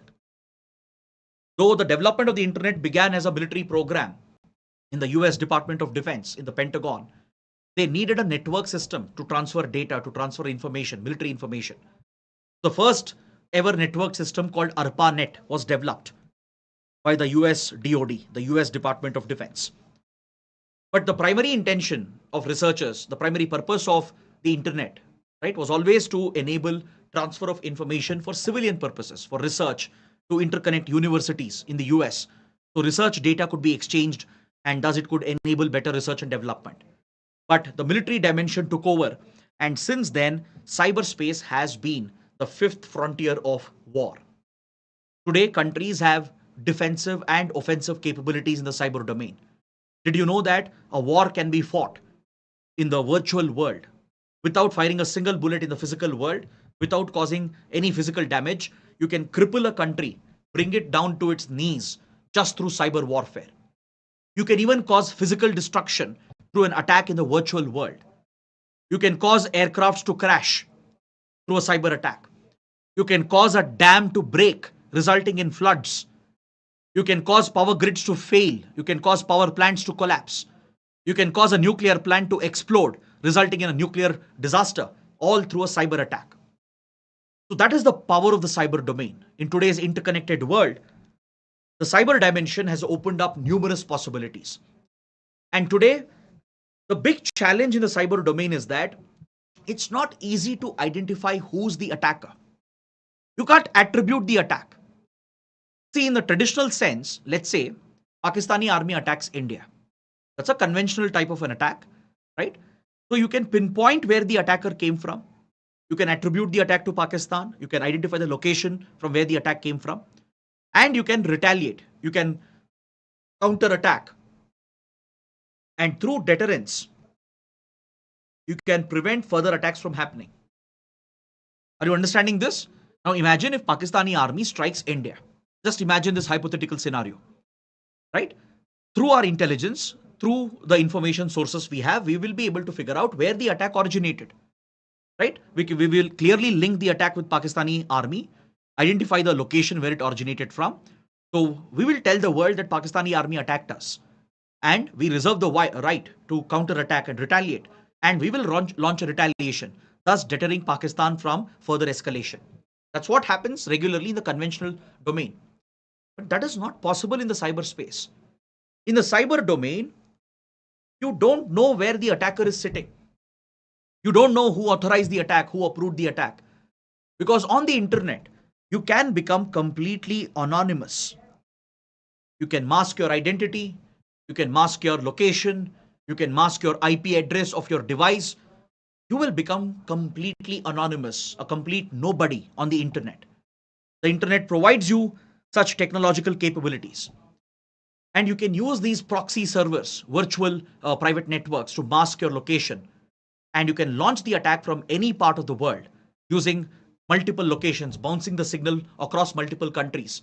So even if you try to investigate where the cyber attack came from, you may never be able to figure out where it actually originated. You will never be able to figure out who actually authorized and approved the attack. So if you can't attribute, if there is no attribution, if you can't point out that Pakistan ordered the attack, Pakistan carried out the attack, where will you retaliate? Against whom will you retaliate? How will you establish deterrence? So these traditional security concepts, they go for a toss in the cyber domain. All right, I can give you one more example if you want. Now let's say Pakistani Navy strikes India. A Pakistani naval ship launches a missile on India. We can attribute the attack. We can point out it was Pakistani Navy which launched it, right? So I know where the attacker is, who carried out the attack. Now I can take my retribution. I can retaliate and establish a strong deterrence, which will prevent further attacks from Pakistan. That's what happens in traditional domain. Imagine if, let's say, Pakistan uses a terrorist group as part of its proxy war against India. India can investigate, establish the links between the terror group and Pakistani state actors. We can point out that these terror groups are based out of Pakistan, right? That's what we did in 2611. We pointed out that Pakistani state was involved in backing Lashkar-e-Toiba. We have done that after Uri attacks, Pulwama as well, and after Pahalgam as well, linking the terrorists with Pakistani state agencies, pointing out that these terrorists are sheltered, supported, they are hiding in Pakistan, giving us the right to retaliate against Pakistan. So we are able to attribute the attack. So through attribution, we can take the steps to retaliate, counter-attack, and thus you create a deterrence which can prevent future attacks. Now, how do you do this in the cyber domain? In the cyber domain, because of the complete anonymity, the lack of geographical barriers, there are no boundaries in the cyberspace, right? Physically, we can identify this is India, this is Pakistan. There are physical boundaries identifying India, Pakistan separately. But in the cyber domain, which is a virtual space, which is just a network of computers, there is no such geographical barriers that exist. So it's not easy to pinpoint where the attack originated, who's the adversary, who ordered the attack, who carried out the attack, where are they sitting? You can't identify this easily. Because of the anonymity, the ability to use proxy servers,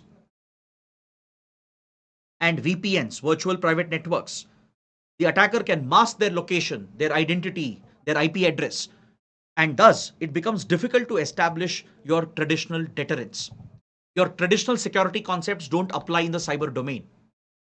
That is why cyber warfare is a type of hybrid warfare. It's a type of unconventional warfare. Is that clear? So there are multiple challenges present in the cyber domain. So if you resort to cyber war, there are many advantages as well if you are the aggressor. But if you are the target, if you are the victim of cyber war, there are many disadvantages as well. So let's understand the advantages of cyber warfare. Let's say a country has offensive cyber weapons. What is a cyber weapon at the end of the day? A cyber weapon is nothing but a malware. Any engineers, any computer IT engineers here, right? They would know what is a malware. For others, non-engineers, don't worry. Malware is nothing but a malicious software, a malicious piece of code, a piece of software which has been written, developed with a wrong intention, with a malicious intention to cause harm to the target. So cyber weapon is nothing but a piece of malware. You might have heard of a computer virus, a computer worm, or something known as a Trojan. So these are different types of malwares.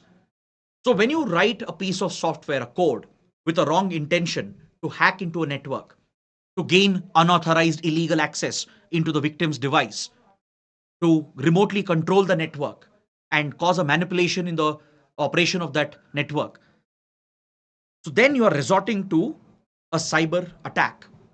And if it is sponsored by a state, if there is a state entity involved in a cyber attack, in a large scale cyber attack, then this is a case of cyber warfare. So sometimes it could be dedicated armed forces which could be involved in cyber warfare. China has raised a massive cyber army, just like they have a traditional army, navy, air force. It has a massive cyber armed force as well. Same with the US, they have a dedicated cyber command to deal with cyber warfare.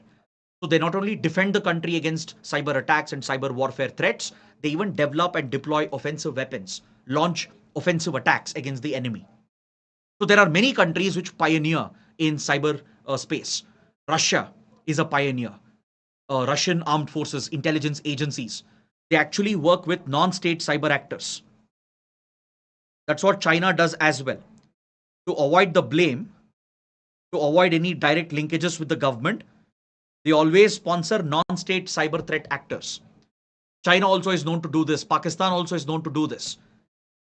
So Pakistan also has formidable cyber capabilities. North Korea is a serious concern. India also has major cyber capabilities. So in the cyber domain, just like any other warfare domain, you not only have to defend yourself, you not only have to develop defensive tactics and options, you have to develop offensive options as well. Because there might arise a situation where you have to launch the offensive attack on the enemy. Now, in the cyber domain, the advantage is that it gives you the option of deniability.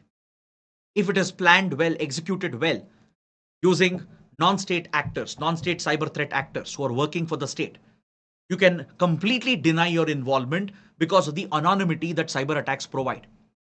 That's what Russia, China have been doing from a long time. The Russian and Chinese cyber armed forces, their intelligence agencies, they have cultivated and sponsored cyber threat actors who are non-state entities. Essentially a bunch of cyber criminals, hackers who work for the state agencies. You might have heard about Russia's military intelligence unit called GRU. Russia has a foreign intelligence agency called the SVR. These Russian agencies are known to cultivate and sponsor non-state cyber actors, a bunch of cyber criminals who work for the Russian state. They work for Russian intelligence and launch these targeted strikes, offensive strikes against the enemy. So it gives them complete deniability. Kremlin can deny involvement. Russia will officially deny any involvement. Even if you try to investigate, it would be very hard to establish links between the non-state and state actors. China has been doing this as well because the cyber option gives you the ease of deniability. You can easily deny your involvement, official state involvement. Then more importantly, cyber attacks are very, very effective. As I said, you can cripple a country. Even without firing a single bullet, you can bring down a country to its knees. You can shut down the country entirely. That is the power that exists today on the cyberspace. You can take out the power grids. You can carry out actual accidents and explosions. You can cause a railway accident, aircrafts to crash. You can cause airports and seaports to shut down. So critical information infrastructure is the most vulnerable and they can be crippled in a cyber war. So what is critical infrastructure? Critical infrastructure of a country is like the backbone of a nation. It's the backbone of a nation's economy and security. So this includes your banking and financial system, right? It includes power grids, power plants, nuclear plants, then important security installations, strategic installations, all the facilities of the armed forces, intelligence agencies, key government buildings like the defense ministry, foreign ministry, prime minister's office, right? Your mobile and internet infrastructure. They're all part of your critical infrastructure. Your airports, important roadways and expressways, which are all controlled by computers. Your railway network, seaport operations, right? This constitutes a country's critical infrastructure. Now, all these infrastructure facilities, they're operated mainly through computer networks, through information networks, right? In airports, don't you think the air traffic operations are largely automated and computerized? So if someone hacks into that network, they can feed wrong information to the pilots, causing a plane to crash or two planes to collide with each other, right? Don't you think power plants, including a nuclear plant, they're controlled by computer systems, control systems? If the attacker gains access to the computer system, if they hack into it, right, and plant a malware and gain remote control over the computer network, they can cause the power plant to malfunction. They can ensure the processes are fluctuated, and that could result in a explosion as well. A complete destruction of the power plant can be done, right? So physical destruction can be carried out of your critical infrastructure using cyber attacks. You can cripple your military communication. The enemy can cripple your military communication.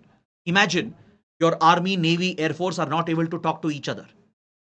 Imagine forward bases are not able to connect with the headquarters, with the political leadership. Without military communication, your whole defense will collapse, right? And it is possible through a cyber attack. Your nuclear command can be crippled through a well-planned cyber attack. If you take them offline and if you ensure that the command authority can't communicate with the military forces on the ground, even your nuclear weapons will go waste. So cyber warfare today has acquired deadly consequences. This strategy could be used for cyber espionage, to spy on target countries, to secretly watch, observe, and collect classified information. Right? Many countries are specialists in this. United States, Israel, China. They're all masters in cyber espionage. They have the technology, they have offensive, defensive weapons that they have developed, dedicated units within their armed forces and intelligence agencies that have developed these capabilities for these countries, right? So this has become a hybrid warfare option today. It has become an integral part of the battles, the wars which are going on, and I can give you examples as well. You should know about certain well-known incidents of cyber warfare, where two states, two governments have targeted each other using cyber weapons, offensive cyber weapons. One example which comes to mind is an epic covert operation, something which is like the stuff of a Hollywood spy thriller. A computer worm known as Stuxnet was effectively used around 2008-2009 to target Iran's nuclear centrifuges and physically destroy some of the centrifuges of Iran. So I think you can guess who might have been behind the development of Stuxnet. Who developed this computer malware?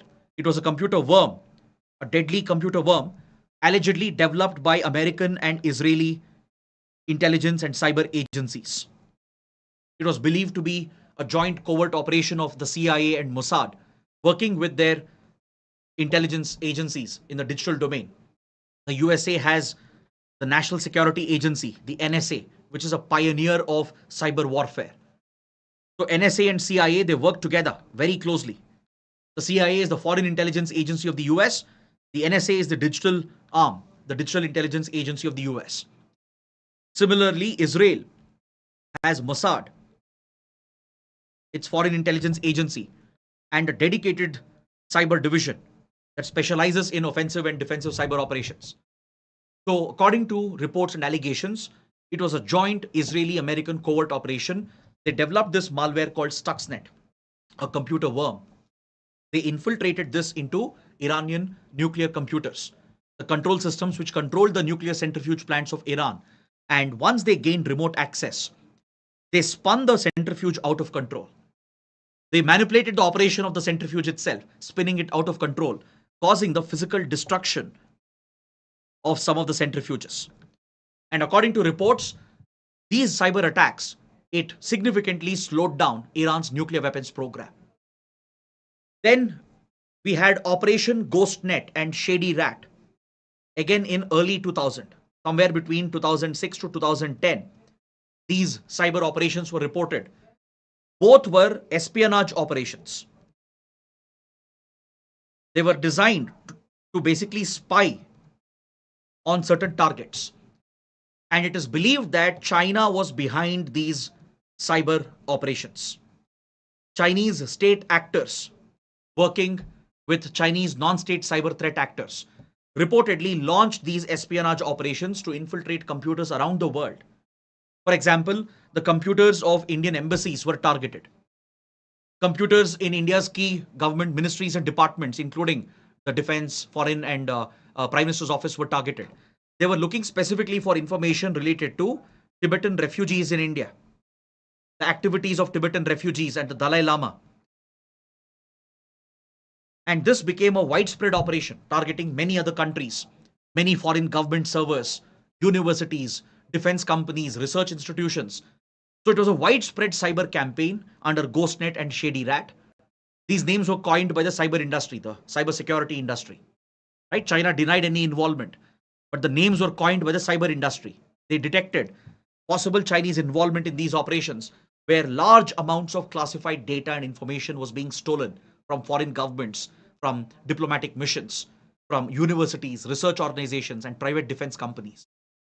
They've all been linked with possible involvement of China. Then we had Petya Not Petya, a type of ransomware. Have you heard of a ransomware? A ransomware is a type of malware which locks your computer. Once your computer is infected with this type of malware, it will encrypt all the data, lock your device. You can't access the data. You can't control your device anymore. You lose complete control over it. And a message will be displayed. If you want access back to your computer and data, you have to pay a ransom to the attacker. They would have displayed the amount, usually in cryptocurrencies or in bitcoins, and they would have given the virtual address, the wallets, the crypto wallets where you have to transfer the amount. Only when you pay the ransom, you will be given the de-encryption key to break the code and then gain access back to your system. So this is a type of ransomware attack. So Petya Not Petya were types of cyber warfare attempts allegedly carried out by Russia targeting Ukraine's critical infrastructure. Much before Russia invaded Ukraine in 2022, their tensions have been going on from 2014 when Russia annexed the Crimean Peninsula. Then Russia started sponsoring pro-Russian separatists in eastern Ukraine. So tensions and conflict was already there between Russia and Ukraine. So during this period, post 2016, we saw targeted attacks against Ukraine's critical infrastructure, on Ukraine's banking system. ATMs were targeted, banks and the computers controlling banking operations were targeted. Then Ukraine's public services, public utilities like power supply, water supply, bus services, they were targeted through ransomware attacks. And the malwares were known as Petya Not Petya. And we have seen repeated cyber attacks from Russia aimed at Ukraine's economy and Ukraine's critical infrastructure. This is a classic example of cyber warfare. Even between India and Pakistan, there are regular exchanges. We haven't heard much from the Indian side. Officially, we don't know much about India's cyber campaign against Pakistan. But a few Pakistani non-state threat actors have targeted Indian websites. It has happened repeatedly. Over the decades, we have seen whenever there are tensions between India and Pakistan, Even when there is a cricket match between India and Pakistan, quite often these non-state entities, they target the websites of each other. And we saw this happen after Pelgam attack and during Operation Sindoor. Few Pakistani hackers who are non-state cyber threat actors linked with the ISI, linked with Pakistani state agencies, they launched major attacks on Indian websites and Indian cyberspace. Several government websites were defaced. They launched a DDoS attack, distributed denial of service attack on the websites of important think tanks like IDSA, the Institute for Defense Studies and Analysis, which employs military veterans. They made an attempt to steal the data of India's retired military officers. They have defaced the websites of several government companies and public sector undertakings which are working in the defense sector. So they were specifically targeted during Operation Sindoor. They not only tried to embarrass India by defacing the websites, they also tried to steal the data of military veterans who have retired from service. Now, this is concerning. Why were they stealing specifically this data? Is Pakistan planning some sort of an attack on India's retired military veterans? That is a concern which has come up. So Pakistan is known to resort to cyber warfare, and India also has those capabilities, but we haven't heard much about it in the public domain. Right? There's just speculation which is present, but we do have our own capabilities. India is quite well prepared as well in this particular domain. So let's talk about this. That would be the end of this particular topic. What is India's preparedness with regard to cyber warfare? How ready is India? See, India has a multi-tiered cyber defense architecture, right? Because we have seen several cyber attacks against India coming from China as well. For example, during the Commonwealth Games, when India was hosting the Commonwealth Games in 2010, right after China hosted the Olympics, there were some repeated attacks on India's infrastructure that emanated from China. Maybe China was trying to embarrass India in front of the international community when we were hosting a big sporting event. During the Ladakh crisis, when the Ladakh military standoff was going on, power grids in India, particularly in Mumbai, was taken down reportedly by a cyber attack. Seaports and thermal power plants were targeted. They were taken offline. Seaport operations were disrupted through cyber attacks linked with Chinese threat actors. Though government of India officially denied it, India denied any such cyber war attempts by China, but it has been widely reported in several credible media reports based on expert analysis and evidence that China did make a cyber war attempt on Indian critical infrastructure during the Ladakh standoff after the Galwan clashes. The entire power outage in Mumbai in 2020, the disruption in seaport operations in 2020-21, the thermal plants which were taken offline, they've all been linked with possible cyber warfare attempts from China. So India is not only facing a credible threat, but India has to scale up its preparedness. So we have a multi-tiered architecture with regard to our cybersecurity. We have CERT-In under the Ministry of Electronics and IT, which is the nodal authority to protect and defend the Indian cyberspace. But it's a civilian agency. It's not a military agency, not a security agency. It's a civilian agency to protect the cyberspace of India. CERT-In stands for Computer Emergency Response Team India. So its primary role is to protect the Indian cyberspace, look out for threats that are emerging in the world, keep track of the new malwares which are being developed, keep track of the new vulnerabilities in computer software and computer hardware, and spread awareness about the threats, improve the overall cyber security and preparedness of India by working with government institutions, private organizations, and the citizens of the country. So CERT-In is like a first layer of defense. It's a civilian agency meant to protect the Indian cyberspace against any kind of cyber attack. Not just a cyber war. It could be a terror group. It could be cyber criminals who are trying to hack into Indian networks. Dealing with any such cyber threats is the primary responsibility of CERT-In. Under CERT-In, there is a new platform which has been created called NCCC. It was established following the National Cyber Security Policy that was adopted in 2013. Now, did you know UPSC has already asked a question on National Cybersecurity Policy of 2013?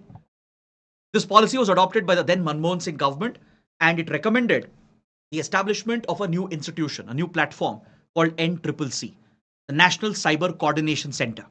It functions under CERT-IN, so that CERT-IN can coordinate with other stakeholders during a major cyber attack on India. Now imagine if India comes under a major cyber attack, CERT-IN will have to coordinate with different entities. It may have to coordinate with Defense Ministry, with intelligence agencies, the armed forces, because they also have their own cyber defense units. CERT-IN may have to coordinate with the mobile and internet service providers to safeguard and protect the Indian cyberspace. It may have to coordinate with private companies as well. So CERT-IN has this platform called NCCC, which is a coordination platform, the National Cyber Coordination Center, where all the government and private stakeholders come together to protect India's cyberspace. Then we have the Technical Intelligence Agency of India, NTRO, National Technical Research Organization, that was established after the Kargil War. So it's a premier technical intelligence agency, which was initially set up under the RAW. After the Kargil War, it was created under RAW, under Research and Analysis Wing, which is India's foreign intelligence agency. So NTRO specializes in all sorts of technological interception, technical interception of communication, intercepting every mobile phone call, every communication on the internet, intercepting satellite communication, right? All forms of technical electronic interception can be carried out by the NTRO. It's a specialist technical intelligence agency. Now it has been separated from RAW.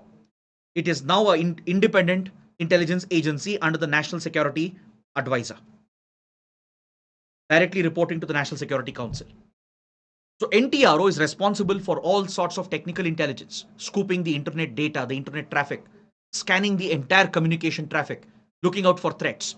So under NTRO, a new institution was set up by the National Cybersecurity Policy. It's known as NCIIPC. It stands for National Critical Information Infrastructure Protection Center. A dedicated institution has been created to defend the critical information infrastructure of India from cyber attacks. So this could be our banking and financial sector, the mobile and internet infrastructure of India, the power plants, airports and seaports, nuclear plants. So all the information infrastructure of these facilities, they are defended by the NCIIPC, National Critical Information Infrastructure Protection Center. Then finally, we have a dedicated armed force. We have a military agency as well.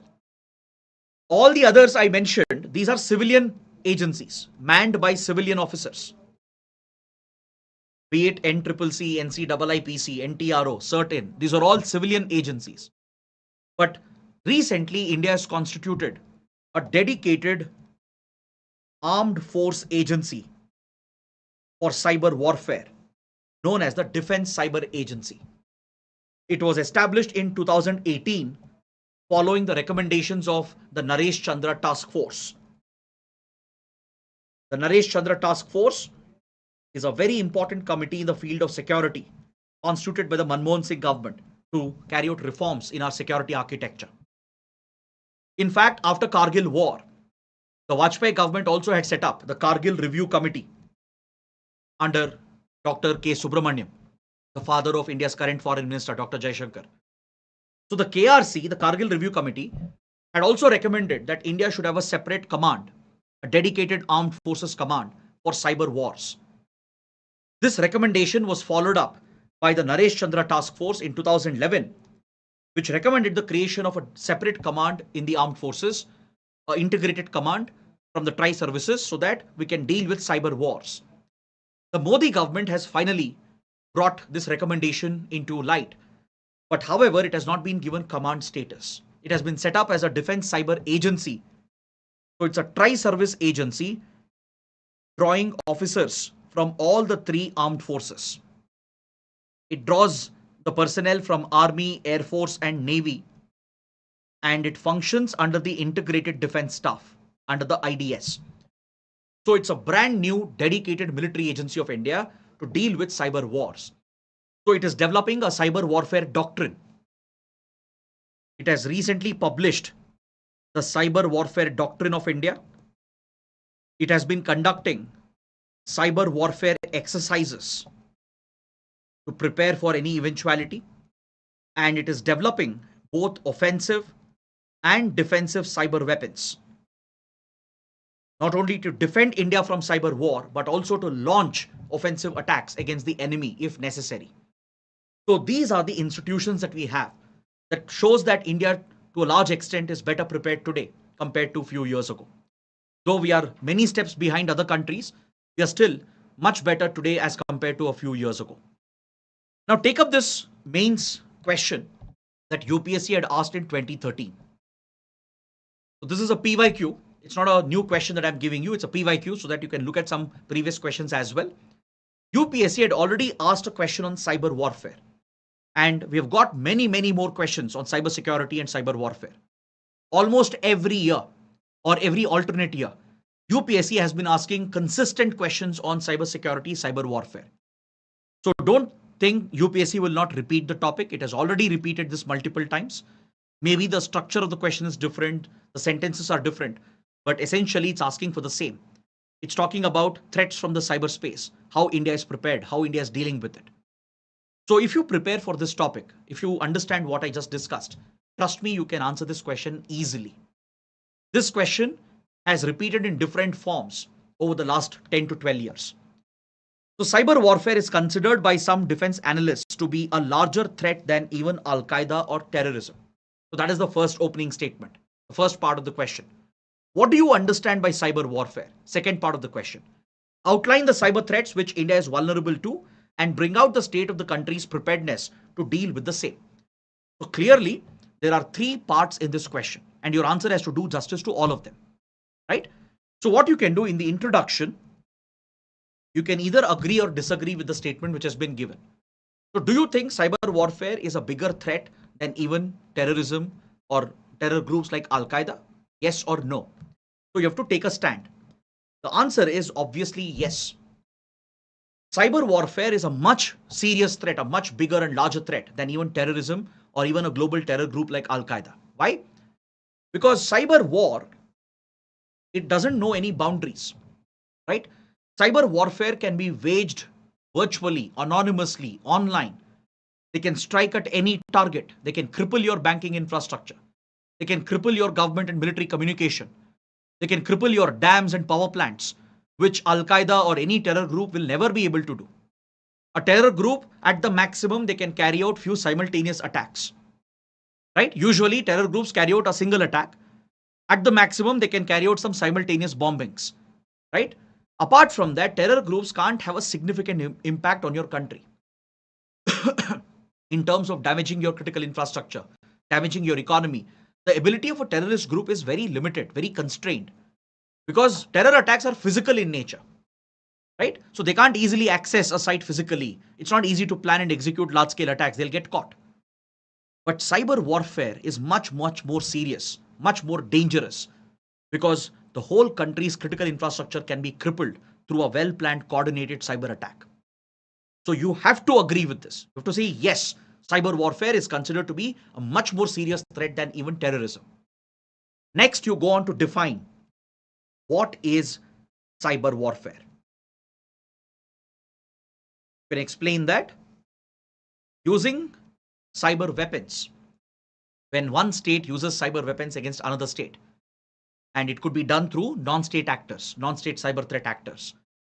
That is a type of cyber warfare. When one country targets another country using cyber weapons in the cyber domain, this is known as cyber warfare. Now give examples for that. The examples I mentioned, Stuxnet, Petya, not Petya, right? All these examples can be mentioned. Then finally, outline the threats to which India is vulnerable to. What are the biggest threats for India in the cyberspace, right? So you can talk about India's lack of preparedness. Because see, few years ago, even the government sector was not very proactive when it came to cyber threats. India's private industry was also very complacent, apart from few institutions. right? Across the spectrum, in India, very little awareness existed about cybersecurity. It's only in recent times that we have started focusing more on cybersecurity. So you can point out that India's private industry, our banking systems, our government departments and ministries, then key organs of the state, they're not well prepared. They weren't at one point. They hadn't taken adequate precautions to secure their networks. We have a lot of dependency on foreign imports.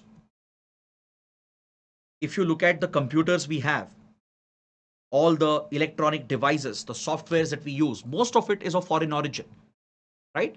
We rely on um, microprocessor chips produced in China, devices, mobile phones produced in China, laptops produced in China. We rely on operating systems and softwares developed in the US, controlled by American giant big tech companies. You never know whom they are giving access to. There have been reports that the NSA in the US has forced American tech giants like Apple, Google, Microsoft, and others to create security backdoors to lower the encryption standards so they can hack into the networks. There are reports that Chinese telecom giants like Huawei, they have been forced by the Chinese state to build security backdoors, and all your mobile internet infrastructure, the backend of the switching equipment, it's all from Huawei or ZTE, which are both Chinese companies.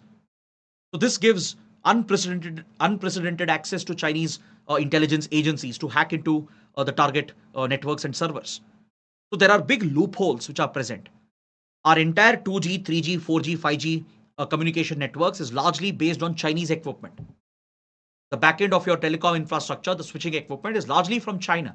If they have installed security backdoors, this will become a huge vulnerability for us. Our dependency on imports, the lack of indigenous technology, this has been a pain point for India. So you need to highlight these concerns, right? Talk about the threats from Pakistan, China, even cyber criminals from Russia, North Korea, right? These are non-state entities who might carry out cyber attacks. You need to mention all these threats. And finally, discuss the way forward.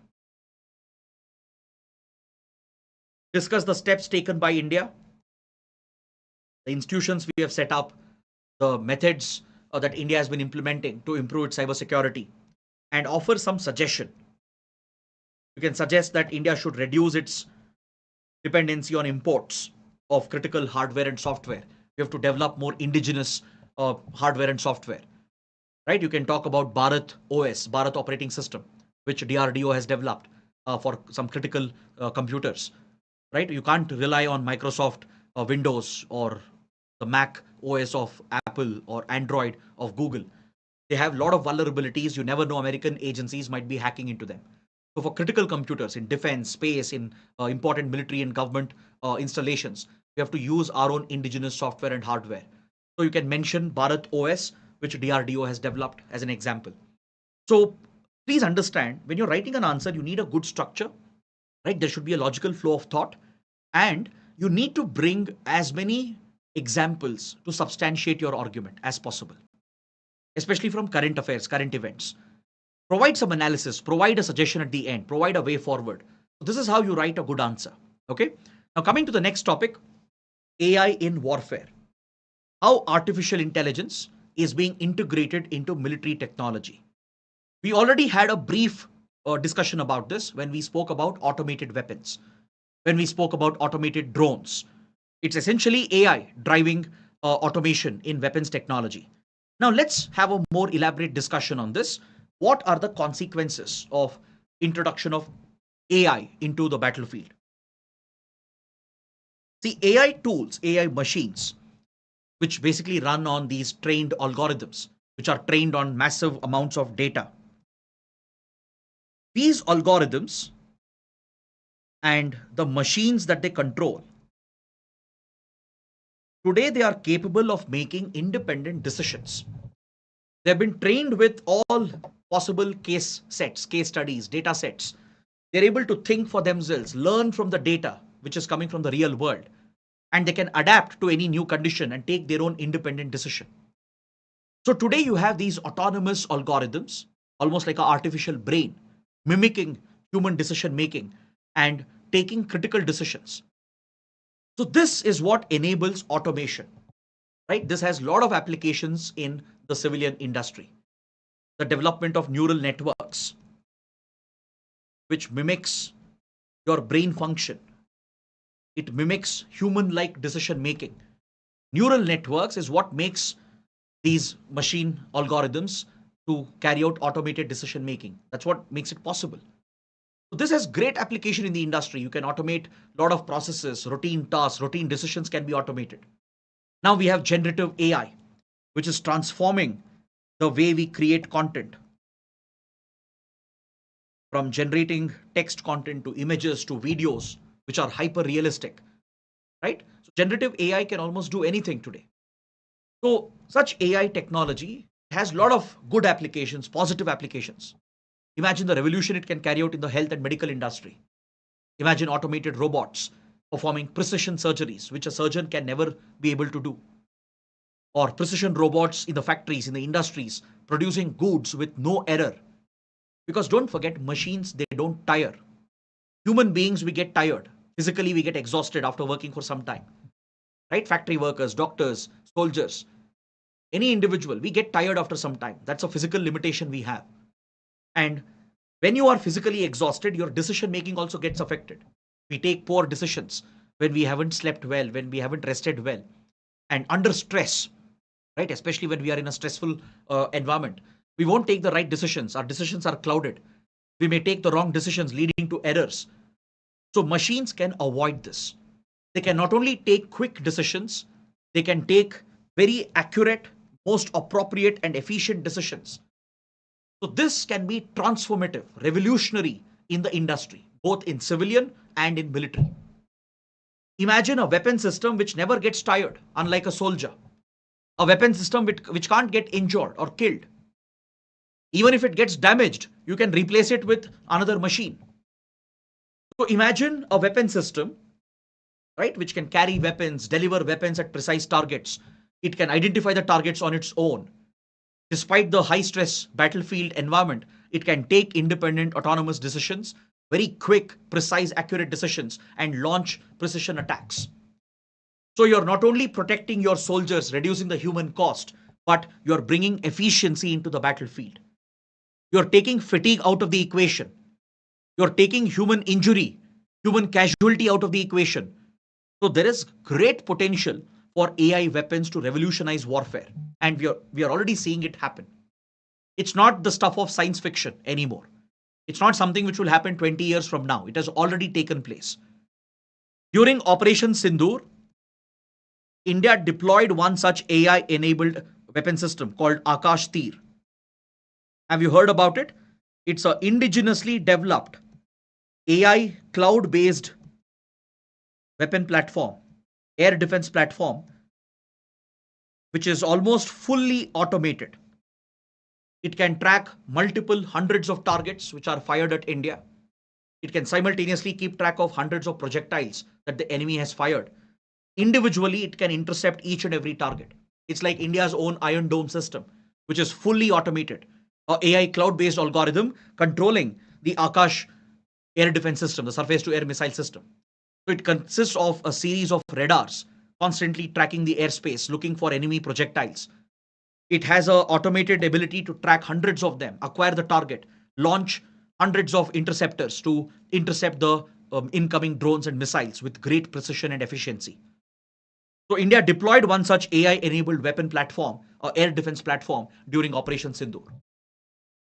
So that tells you a lot about how AI is transforming the battlefield. Israel is doing this in Gaza and across West Asia. US, Russia, Ukraine, right? They have been deploying few AI-enabled weapon systems. Russia in particular.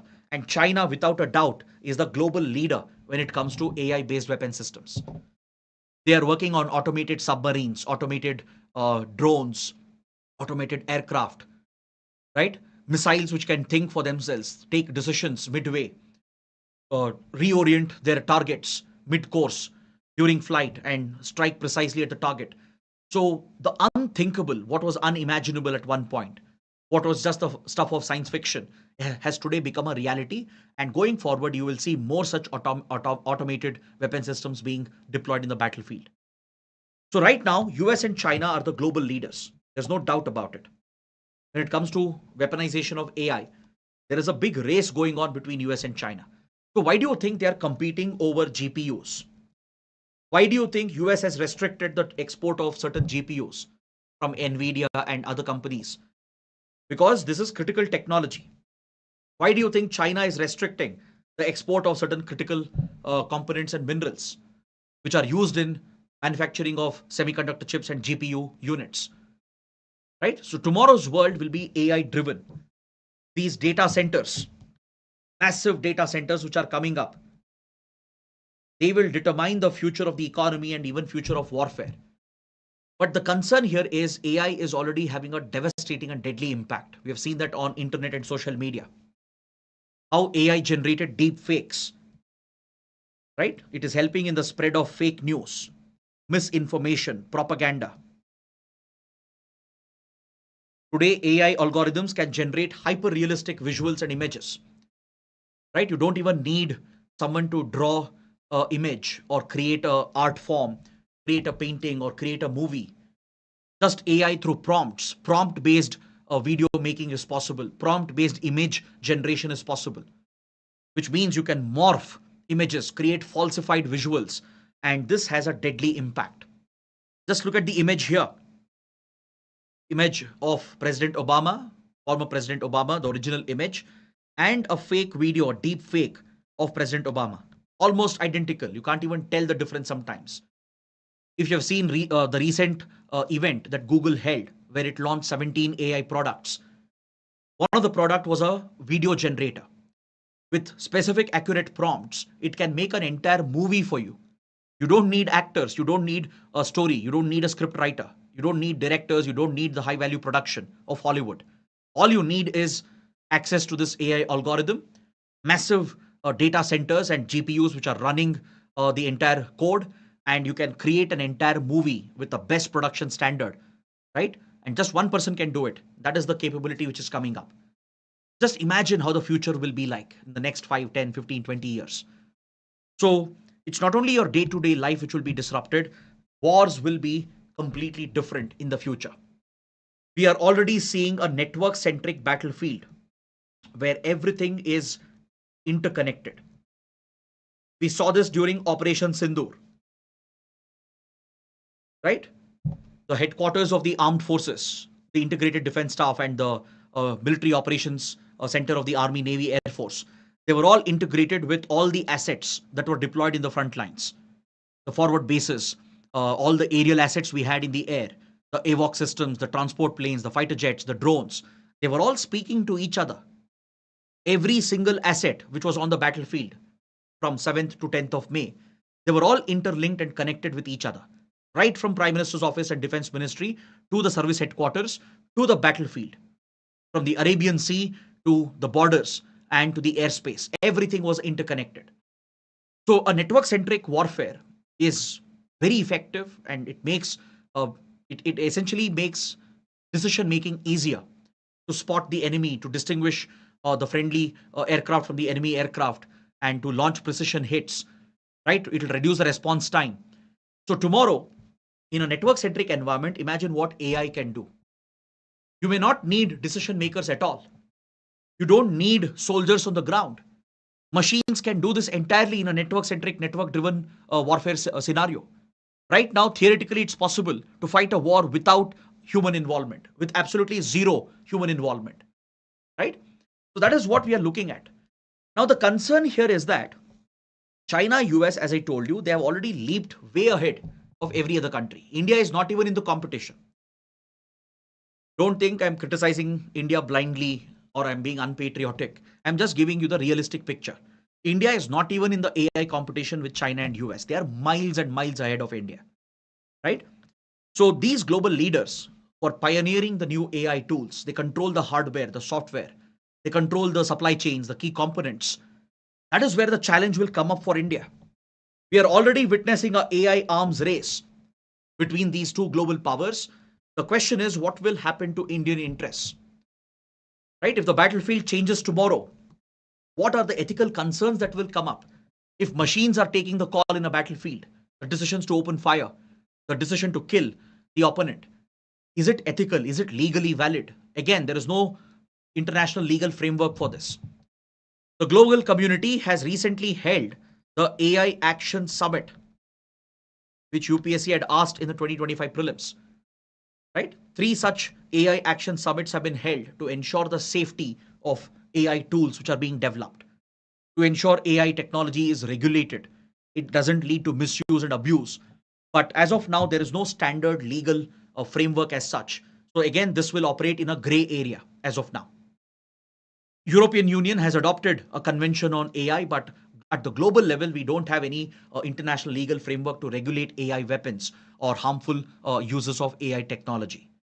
So that is something India should anticipate and prepare for. So we have to become more independent, drive more research and innovation. At least to some extent possible, we have to compete with US and China.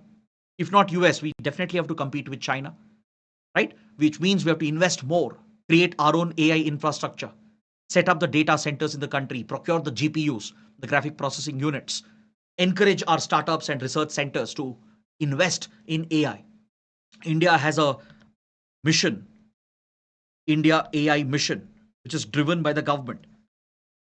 The government of India is investing thousands of crores in India AI mission to create the foundational infrastructure for AI, which can be used by private companies and startups and research organizations to develop indigenous AI technologies. So UPSC can definitely bring a question here. Look at this question. Artificial intelligence is rapidly transforming the landscape of modern warfare and as well as national security. In this context, critically examine the implications of an AI arms race on global and regional security. How should India prepare to address the emerging challenges in this domain? So for this question, since it is a slightly complex question, I'm giving you a ready model answer as well. Please take down the points. I'll share the PPT as well. And as I told you, if you want more questions, if you want few more model answers on these topics, please comment below. Maybe tomorrow I will give you few more practice questions and few more model answers. Please let me know in the comments, and depending on that, I'll share it tomorrow. Now look at the answer which I have suggested here. So you can opt for any of these introductions. There are two options I'm giving you because see, there is a statement in the question. AI is rapidly transforming the landscape of modern warfare and national security. So do you agree with this? Obviously, right? If you understand what is AI, what is its potential, you will obviously agree with this. You will not disagree with it. So in the introduction, you can say AI is being increasingly integrated into military strategic applications, thereby triggering a new arms race amongst global powers. So that's an assessment you're making, which basically does justice to the first part of the question. Or you can take a different approach. You can say AI arms race involves the development of autonomous weapons, surveillance systems, decision making tools, which is basically changing the very nature of warfare and the very concept of deterrence. So both can be a good introduction, or you can combine this into one small paragraph. That can be the introduction for this opening statement. Next, the question is asking in this context, in the context of this statement, critically examine. That's your directive. So when it says critically examine, you have to look at the topic from both the sides, the pros and cons. The implications of an AI arms race on global regional security. What would be the impact of an AI arms race on the security of the world, on regional security as far as India is concerned? So there are a few points which I have given, which you can include here. You can talk about the overall destabilization that is going to occur, because eventually we will see a world which is divided. A world where few countries possess these critical technologies. Countries like US, China, Russia, Israel as well, they will dominate this domain. And if India doesn't catch up, if India ends up becoming dependent on them again for AI based weapons as well, then this would be a big disadvantage for India. We will be at the mercy of these big global powers. So this could lead to a complete rebalance in the global order, in the strategic balance which is present. The threat of autonomous weapons, machines killing people, lethal autonomous weapon systems taking their own decisions to kill people, to detain people. How will this affect policing? How will this affect law and order? How will this affect human rights? What are the ethical concerns? So try to plug in that argument here. Cybersecurity risks. Imagine what AI tools can do, how they can generate malware, advanced malicious codes, which can launch crippling cyber war attacks. Right? You don't even need coders to do that. You don't need software coders to do that. You don't need a hacker at all. AI bots, they are already taking over most of the coding.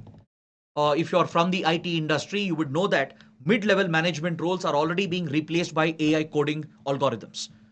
Companies like Microsoft, they have recently laid off 6,000 people, most of them at the mid-level. Right? Why? Because 30% of their coding is now automated. AI is writing the code, or at least it is managing the teams which are writing the code. So we will see a reality, a future, or it's already happening in the present as well, where AI can create malware, launch its own cyber attacks, essentially a master AI which can take control of multiple machines.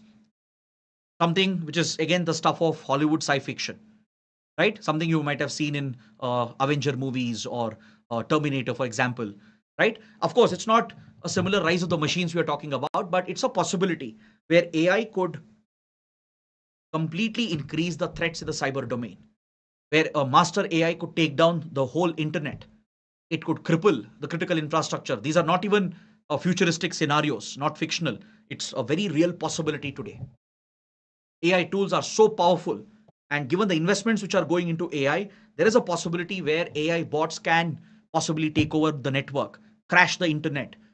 They might try to protect their own code and algorithm, right? They might lock out the engineers from the source code. So AI algorithms eventually are capable of doing that. That's why many top researchers, in fact, the founding father of AI himself has warned that we need to take a stop, we need to take a break with AI.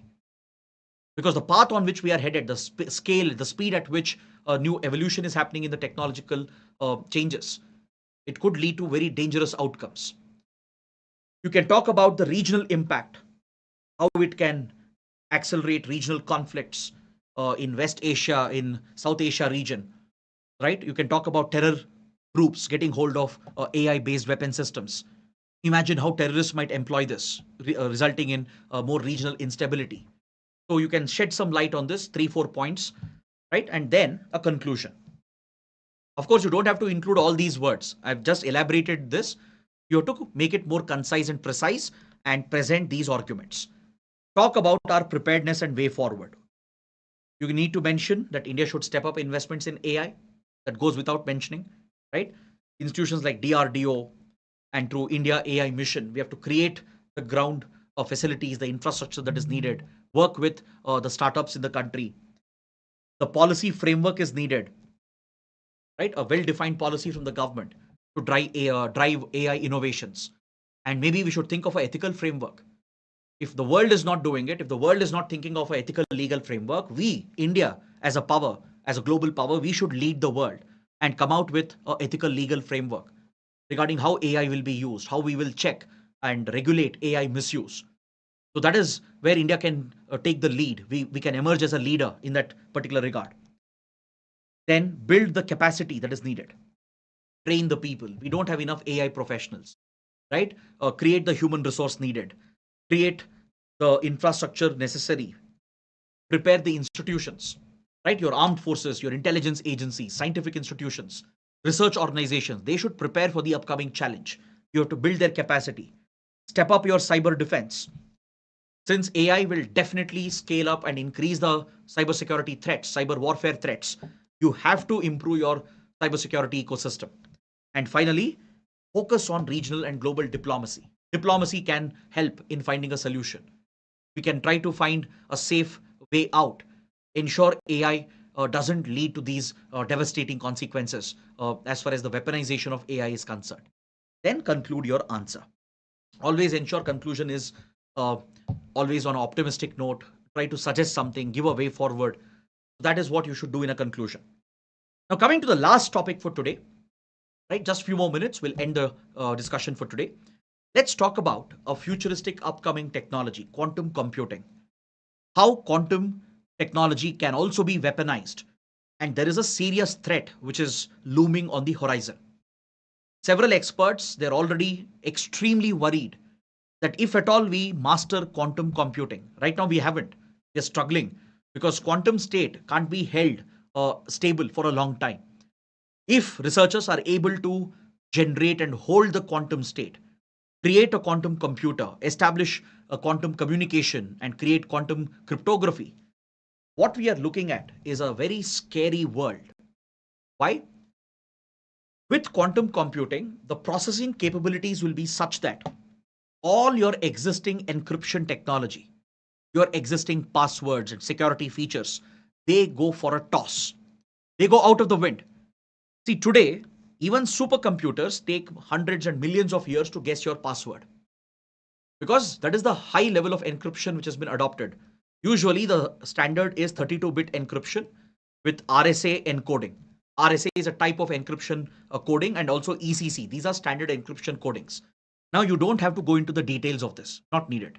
You don't have to understand what exactly is RSA ECC coding. The RSA is a type of public and private key encryption. There are two keys which encrypt your communication: a public key, which is part of that particular system, and a private key, which is at the end of the recipient. So only when the public and private key match, only then encrypted channel opens up and the communication is completely safe. So this is what apps like WhatsApp, Telegram provide: end-to-end encryption by using a public and private key.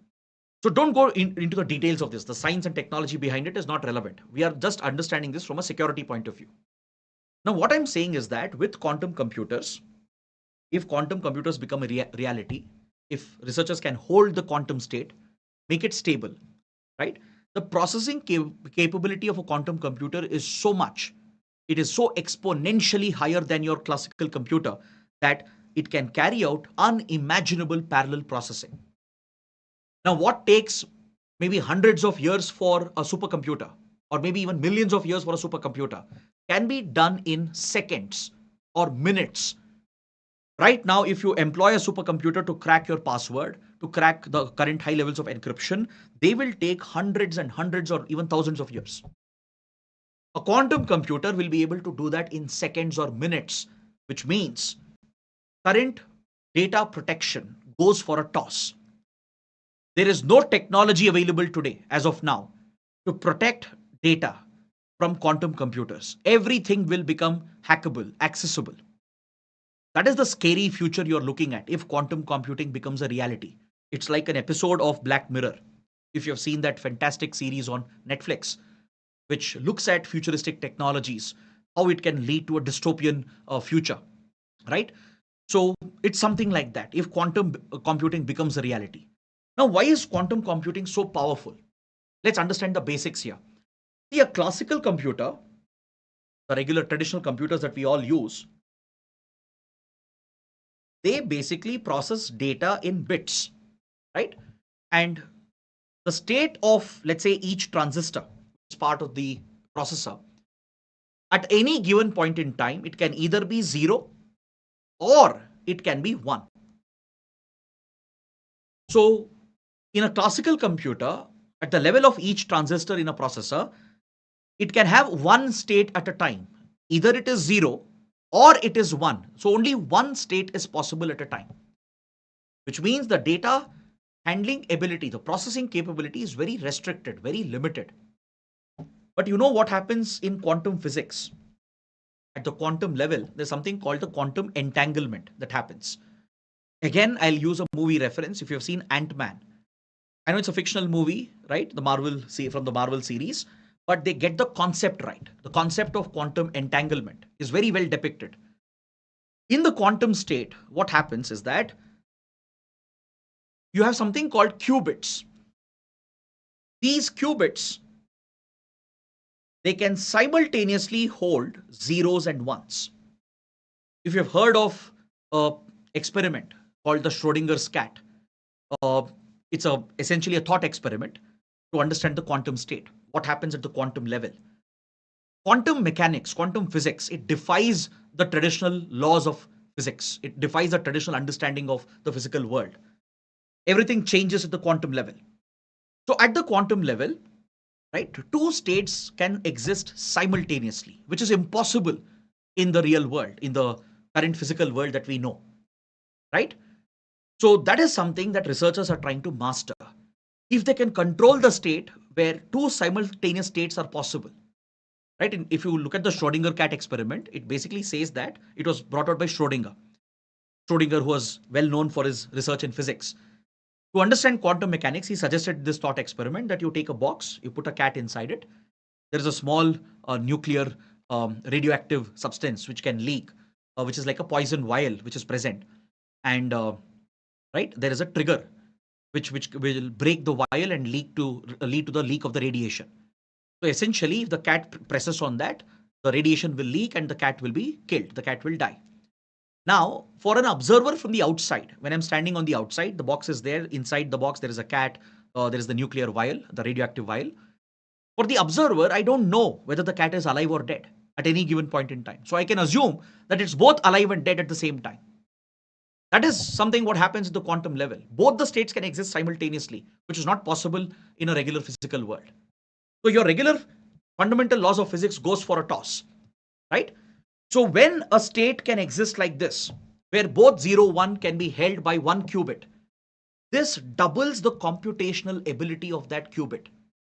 Now imagine billions of qubits on a processor holding simultaneous states of 0 and 1. Basically, the processing capability will exponentially increase compared to a classical computer.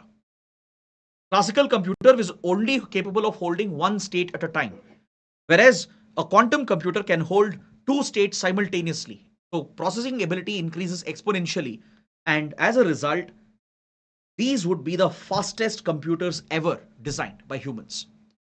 As of now, it's very difficult to do this because it's very challenging to hold the quantum state.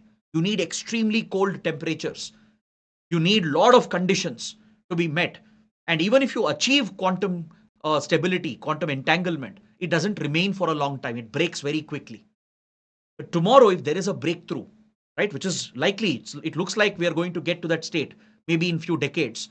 If it is possible to create a quantum computer, forget all your encryption, forget all your passwords. There will be nothing known as data security and data privacy. Everything will become accessible because all the existing encryption standards will go out of date. So everything will be exposed. There are serious security implications from this. Right now, the high encryption standards used in defense, in banking, they become irrelevant. So those with this technology, they can break into any computer, into any server, into any device, steal every possible data. And right now, guess who's the leader, the global leader in quantum research? It is China. China is even few steps ahead than the US when it comes to quantum research. So countries are working on a parallel technology as well, a new form of cryptography, a new form of encryption called the quantum key distribution. A new form of communication is being developed based on quantum physics. A quantum communication channel is being set up to transfer data, which will be the most secure data transmission link ever built.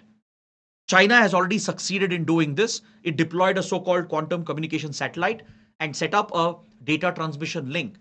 And the fundamental theory of quantum physics does not allow any hacking to take place. If someone tries to hack into a quantum communication link, it will automatically trigger an alert. If someone tries to play with or interfere with the quantum state, if someone is trying to hack into your network where there's a quantum communication link, the very nature, the very theory of quantum physics is such that the state will get altered and immediately you can use that to trigger an alert. You will know that someone is watching you, someone is listening to you. So hacking could become impossible when quantum key distribution is developed, when quantum cryptography is developed, applied for computers and communication. So this will become unhackable. At least theoretically, it is unhackable. If at all there is a hack, if someone eavesdrops or someone intercepts, there will be an alert, which means you can end the communication. You know someone is watching, someone is listening. Right now, you don't know even if someone hacks into your network, right? There's no way to figure it out unless you're an expert. But in quantum computing and quantum cryptography and communication, so there is a solution.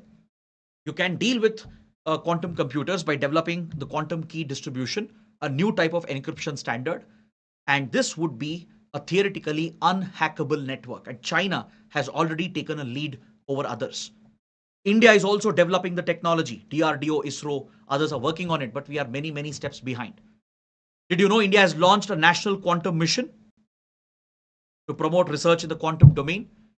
We are collaborating with the US as well under the Trust Initiative. Under the Trust Initiative, India US are collaborating in the field of critical emerging technologies, from AI to robotics to semiconductors to even quantum computers. India US have active collaboration even in the military defense domain when it comes to critical emerging technologies. So we have an indigenous mission, the National Quantum Mission, encouraging research in the quantum domain. But there are many, many challenges, as I told you. Research in quantum domain is super expensive. It takes lots of investments. You need critical technologies, raw materials, which India does not possess. It requires specialist infrastructure, which India doesn't possess as of now. So there is still a long way ahead for India, and there are countries which are already moving ahead. China, even US, right? To an extent, even European countries, Russia, they're still ahead in the quantum domain, whereas India is lacking behind. See, these technologies, all of them, whatever we have discussed today, it has both a civilian and a military application. Drones also have civilian application, right? Drones can transform agriculture, it can transform delivery of goods, it can transform logistics, it can transform disaster management. But the same technology, when weaponized, it can have deadly consequences. The same holds good for cyber or space as well, cyber advances. Same holds good for AI, quantum technology as well. There will be a lot of good application that will come out of it, advantageous use of these technologies which can transform mankind. At the same time, when used for military purposes, these dual use technologies can have a deadly impact. So the new quantum weapons, they can essentially wipe out your nuclear command control systems, right? If let's say there is a quantum computer which can hack into any computer, any device, any password, any network, no encryption is enough. Apart from quantum key distribution, right? Without quantum key distribution, no communication will be safe in the world. So imagine a scenario where it's like, for example, let's say all houses don't have doors in the world, or all banks don't have locks. Let's say all lockers in the world don't have a lock. Imagine it is exposed. Anybody can access, anybody can steal what is there.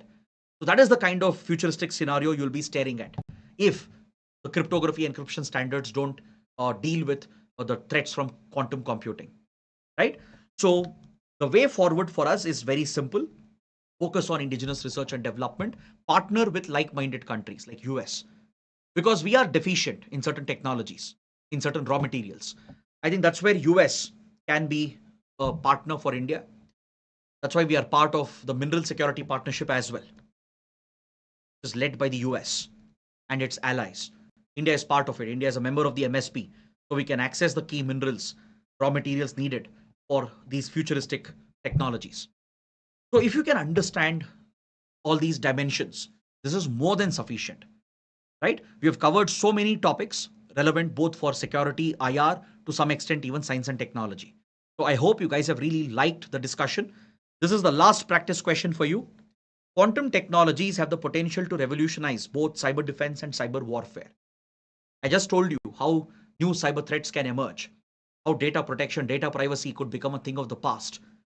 So, in this context, discuss the implications of quantum computing and quantum cryptography for India's internal security. How should India prepare for the emerging quantum arms race?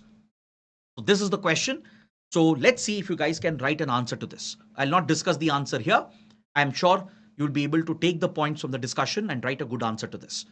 Now, if you want this PPT, join my Telegram channel by scanning the QR code. I'll share the PDF immediately after the session.